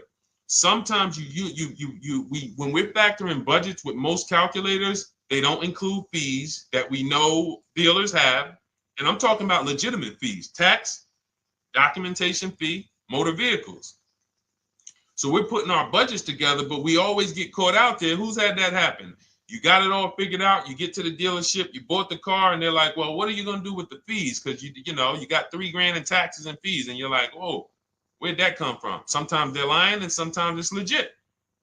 But none of these calculators factor in the fees and everything like that. So we created this Perfect Budget Calculator that does. But here's the thing. Once you find out what your budget is, even if you're budgeting with a normal calculator, just add a couple thousand to account for the taxes and the fees. But you might see, I can't get everything I want in a new car for this budget. Everything I need, I can't get for this $24,000, in which case I need to go and look for a pre-owned one. So that's why I said, in reference to your question, Kathy, what are my thoughts on purchasing used versus new? It's a matter of values and budget. Budget first, because budget will determine if you can afford both and get what you want. But if you can afford both and get what you want, then it's a matter of values. Okay? So again, everything we're going over is in my new digital book. It's called Cars from Home, 7 Steps to Saving Time, Money, and Avoiding Dealerships. It's 5-star rated. Thank you to everybody who has taken the time to rate it and review it on Goodreads.com. It means a lot. And we can't continue to get this information out without you guys. So we appreciate you. And you can get your copy instead of $97, you can get your copy for $24 as part of our welcome offer. So that's 75% off. If you go to my link in my TikTok bio, Instagram bio, the YouTube comments, and the Facebook comments, we have a link there for you guys. And you can grab it. It's a digital book, so you don't even have to wait. It'll be in your inbox by the time you jump off the stream. But make sure when you get it, you screenshot that thank you page, because it has my support team's email. Sometimes you may be rushing, you're trying to get back to the stream and you type your email in wrong. Also, as soon as you purchase, the link to open the book is right there. So it'll say open the book below. You can save it to your computer. but I would rather you get it for $24 than $97. Although we've sold a lot at $97 because people feel it's worth every dime. You're going to save thousands and thousands of dollars for the rest of your life using what's in the book. Your first transaction, you probably save $4,000 to $6,000 to $8,000 depending on the car. So $97 is great, but $24 is even better. All right. And for those of you who have a different learning style, you'll see in there, shop with Deshone. You're more of a do it with you person. Do it with me, Deshone. Okay. We have lifetime access to shop with Deshone, and I coach you personally for 6 months. So we jump on Zoom calls twice a month. And some of you who may qualify for done for you, just do it for me. If you qualify for that, we have a welcome special for that too of $300 off. So get in where you fit. And those of you who are new or you're like, Deshone, I like what you're talking about, but I still don't trust you. You can start with our free cheat sheets. So just start somewhere so that you can start to reinvent how you're car shopping. Magley, how are you? Oh man, of course I remember you. Following for years. You actually were following me from the time God blew me up on TikTok. That was 2021. So I absolutely remember you and I appreciate you. And yes, it's so good to see you. Absolutely. Absolutely good to see you. All right, Dolan, we got a couple more questions. We got time for a couple more. Let's try to go as fast as possible. The discount for the book is not working. It says time ran out. It's 30 minutes. I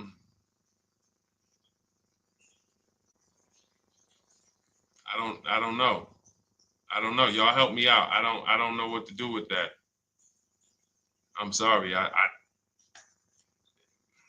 If the welcome offer for $24 was not really 30 minutes, then that means I'm just lying to you. You know what I mean? I'm just like, oh yeah, it's 30 minutes, but come back in 2 hours and it'll still be, you know what I mean? It's,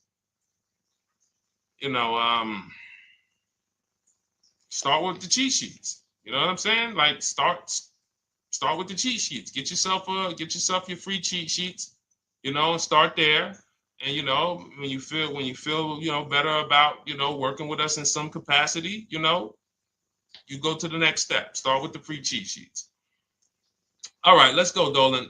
So I'm a new driver. Should I be looking to be an 8-year person or a lease person? Well, I'll tell you this. I got 3 young adults. 2 my daughter, my daughter who's 18, my niece who's 20, and then a young man that I, basically like a son to me who's in the Navy and he's 21. Well, he'll be 21 this year. So he's 20. Now, they all called me in the last 3 months because my daughter's getting her license. My daughter didn't call me. She's getting her license in the next, in June. And we've all talked about this. How should I get this car? Now, my situation when I was 22, I'd already bought a $500 Mitsubishi Eclipse. Transmission went out on me probably after 6 months. And then I bought a buy here, pay here car. This is before I got into the car business. I got into the car business, I was 22, working for Pontiac GMC Buick. So I get this buy here, pay here car. It was a quality Chevrolet Cavalier. I didn't know anything about cars, so I went to a local spot. They said, hey, put down this, just pay us $50 a week. So I did that. But 22, I had my daughter, and my boss says to me, hey, why don't you lease something? And I was already selling cars, but I just didn't think, could I even, qualify for a lease? I don't even know what I was selling them, but I'm just literally doing what most salesmen do. All right, he wants to lease. All right, what's the payment? Yeah, tell him it's this. All right, perfect. They said it's that. Oh, that's a little too high. All right, they said it's a little too high. All right, so that's what I was doing. I didn't really understand anything. That's most car salesmen. So I end up getting a Pontiac G6. I'm 22. I paid $256 a month. Now, it would have been less, but I didn't get a tier 1 approval because I didn't have, I think my credit was like mid sixes at that point.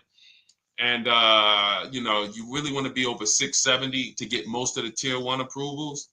But it would only raise my payment maybe $25. Wasn't a lot. Now I'm 22. I'm driving a brand new 2007. It's still 2006. 2007. I'm pulling up, brand new car, full warranty, $256 a month. At the same time, I have a friend, got a vehicle, Toyota, financed it, went in. She had, you know, we had our, she had a young child, a little older than us, maybe 1 or 2 years older than us. And then she goes and she purchases a car. $500 a month. She didn't get ripped. That's what a $20,000, $22,000 car costs. She got a Corolla. $500 a month. We're 22. Plus insurance. This is enough to break a young person, young family. I'm paying $256. She's paying $500. That right there. When I tell people that story, it's amazing to me how many people will say, Deshone, when I got my first car, my parents took me out. We financed this car. We financed this. I was paying $400, $500, $600 a month. Whether the parents were paying some of it, or they were paying some of it, or they were paying all of it. Thank you, Kathy. Appreciate you sharing. So this is what all of them, all three, well, 2 of them. I don't know about the young man. Because his parents. His parents, I'm not going to override your parents. And if your parents tell you that they think you should buy a used car or buy a good, then okay. But I'm just telling you, when you see my daughter and you see my niece pull up in brand new cars and they have low payments and they don't have to worry about getting stranded on the road, hey, call the tow truck. Do we still have a warranty on this thing? So I would be telling, again, 8-year rule. Because if I've had young people in their early 20s who are like, I'm not even into cars. Like, I'm going to buy this and I'm going to keep this car. Like, I'll keep it 8, 10 years. I don't. And I've had some people who they know when they get a better job, when they move to this, they're going to start a family. They're probably not going to keep the car 8 years. So it still goes back to the 8-year rule. Always. Always. Most young people, most people should be leasing their cars. That's how I did very well throughout my 20s. Praise the Lord, because I did not have high car payments. I didn't have cars breaking down on me where I had to be like, oh man, couldn't get to work today. Not many 20-year-olds, 23-year-olds are keeping cars 8 years. So when you're putting them in used cars, you're really setting them up for failure in a lot of cases, compared to if they were just leasing, getting look, because some people be like, wow, are $300 car payments still out there? Oh yeah, they're still out there. Just you just are shopping for the right car. I know India had her look, Rosalie, she's in our Done With You video checklist and coaching program, like Cars from Home. She's, you know, this is our Facebook group she's commenting from. 3 vehicles she got, all for her sons, all of them. A Nissan Rogue, $399 a month. That's a $36,600 car. She got a Mazda CX-30. That's a $28,200 car. Payments $339 a month. $339 a month. And then she got a Mazda CX-50 for her other son, $40,000. On top, we haven't even talked about the equity and leases and selling leases and, you know, really maximize her equity, because she said she got $6,700 selling 2 of the old leases. $6,700. Drove the cars for 3 years, had equity, bid it out, sold 2 of them, $6,700. You're probably like, Deshone, I didn't even know you could sell a lease. My question is, how much has that cost you? So when you're looking at investing in anything we're doing, be it my book, be it Shop with Deshone, our video checklist and coaching, be it our Done For You program. One thing that we do covers everything. Your first deal, if you're moving, you're gonna be like, shoot, I got everything I just invested back times 10. That's what we hold ourselves accountable to. Just her equity alone, she made $6,700 selling 2 cars. Didn't even know I could sell leases, and I just put $6,700 in my pocket selling 2 leases. Whoa. So $300 payments. Those would be perfect cars for young people. $339, that's with no money down. Imagine if she wanted to put another $2,500 down, bring the payment down to, $275. This is the way to be moving. And those of you who are getting this, are you getting this? If you're getting this, type some dollar signs. Who's getting this? Who's getting this? Type dollar signs in the chat. Who's getting it? Let's go. Who's locked in? All right. I see you, Mario. I see you, Dane. I see you, Terry Carter. I see you. Who's getting this? Who else is getting it? Who else is locked in?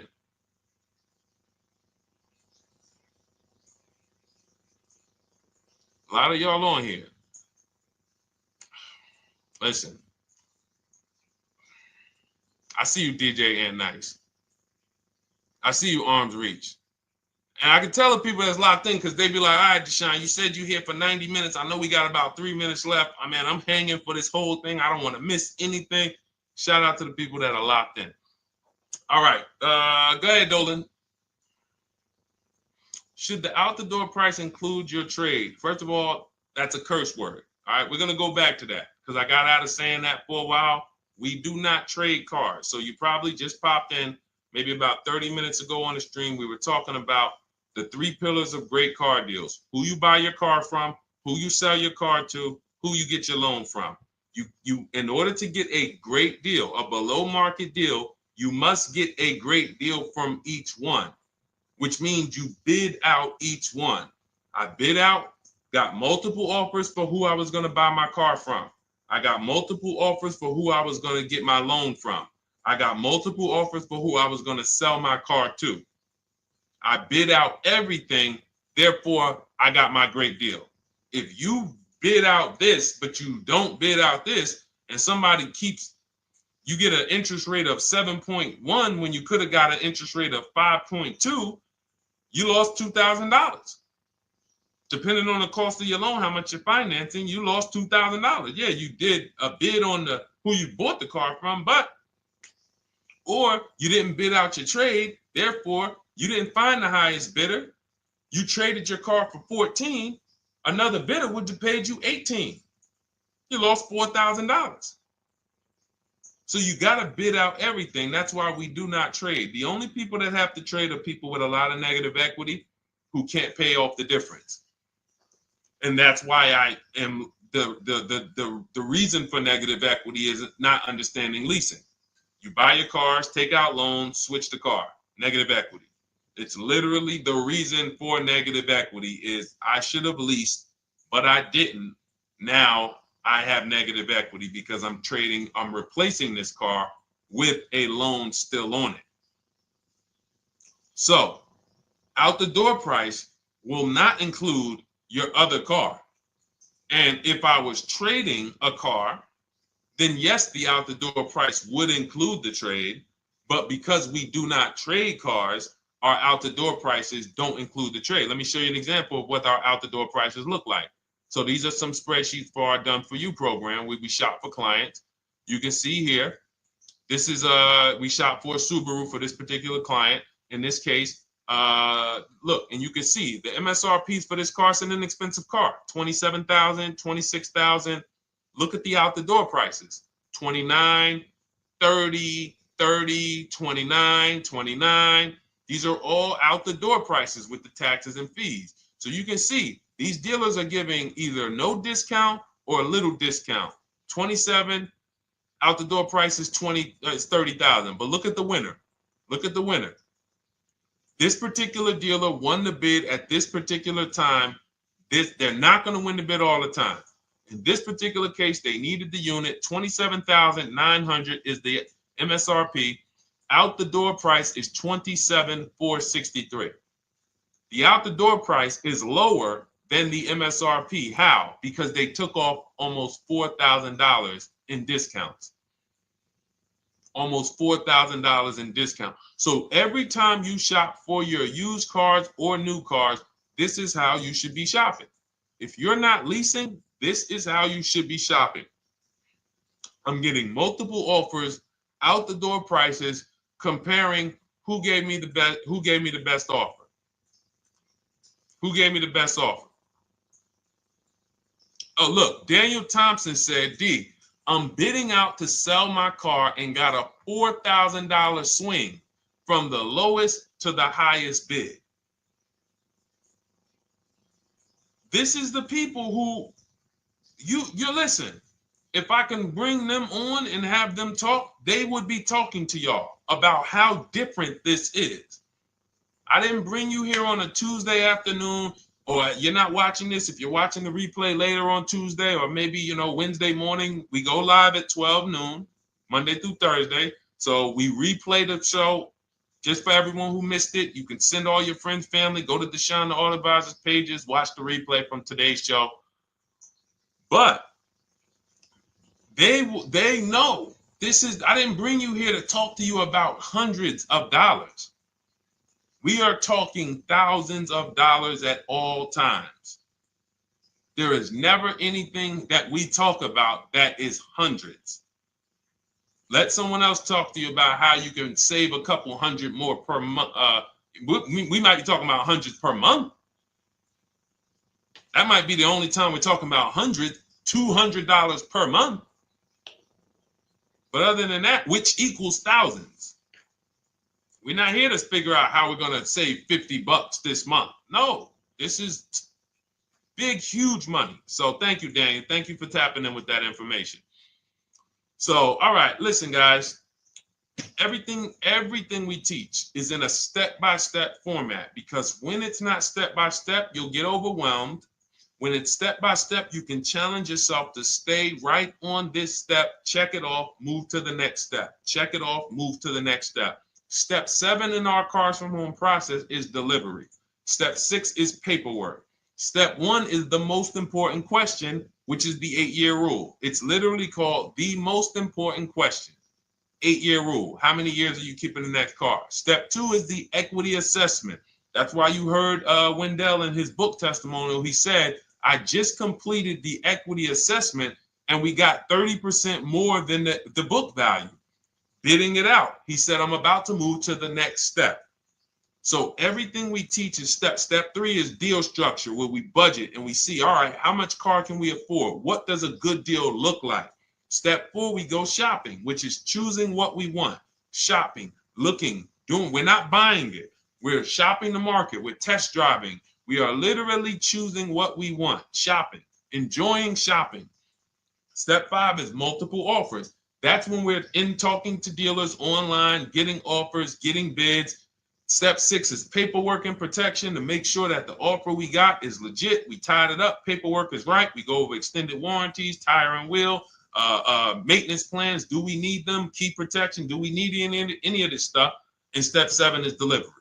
It is a step-by-step path. That is how people win. They're not coming into some college to learn how to be a car salesman or to learn everything I know. No, it's a path. So if you want the blueprint in book form, that's my digital book, Cars from Home, 7 Steps of Saving Time, Money, and Avoiding Dealerships. Normally $97, part of our 30-minute welcome offer. You can get yours for $24 in my TikTok bio, Instagram bio, the YouTube comments, and the Facebook comments.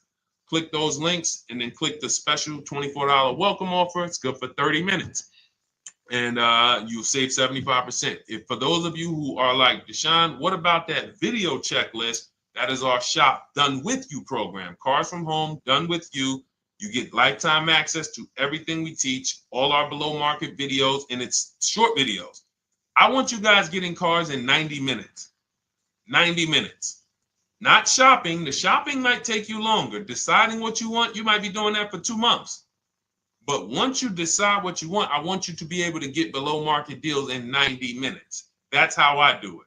We're not hours and hours to get these car deals. Some of these deals we make in literally 45 minutes over a 3-day period. So that is how we do it. And you'll have access to our coaching program. We do Zoom calls twice a month, first and third Wednesday. And you have a Facebook group with 1,600 people in it that have come before you in the last 3 years. And then for those of you who qualify for shop with done for me, just do it for me, Deshone. New cars, new cars and leases only. Credit score has to be over 670 FICO. Book a call with our team. Let's see if we can help you. All of those have welcome specials. The book is 75% off welcome special. Shop with Deshone is $200 off welcome special for 48 hours. And done for you is $300 off for 72 hours. All welcome specials for people to say, all right, I'm taking action. I'm going to take advantage of a lower investment for taking action immediately. And for those of you who you're still new here, you're like, Deshone, I like the information, but I need to get, can I get some free advice first? Let me test out some free advice. You can, of course, go download our cheat sheets, and that's there as well. All of that is in the Cars from Home Toolkit. So always a pleasure. We will be back tomorrow, 12 noon. Please mark your calendars, tell your friends, bring a friend, and we'll continue to, we'll continue to do what we do and try to make sure you guys have everything you need to win every car you get. I want you sending pictures with the numbers. You know you've done it right when every car you get, you have pictures with the numbers. You know people who purchase cars all the time, all post their pictures. Hey, had to upgrade. Oh, just got this. Hey, had to treat myself. Oh, watch it now. But you never see the numbers because they really are not confident in the numbers. They don't want to talk about the numbers. Everybody who shops with us, whether you're getting our book, whether you're using our stuff, and sometimes people who they piece together my social media videos and they'll get it done. But they are sending the numbers. Look at what I paid for this car. Not only did I get a great car, but look at the deal I got on the car. That's when you know, all right, you understand this thing. All right, have a great day, y'all. See you tomorrow. And if you couldn't make the whole broadcast, feel free to watch the replay. We'll be replaying it throughout the day until tomorrow's show. All right, have a great day, y'all. Thank you. God bless you.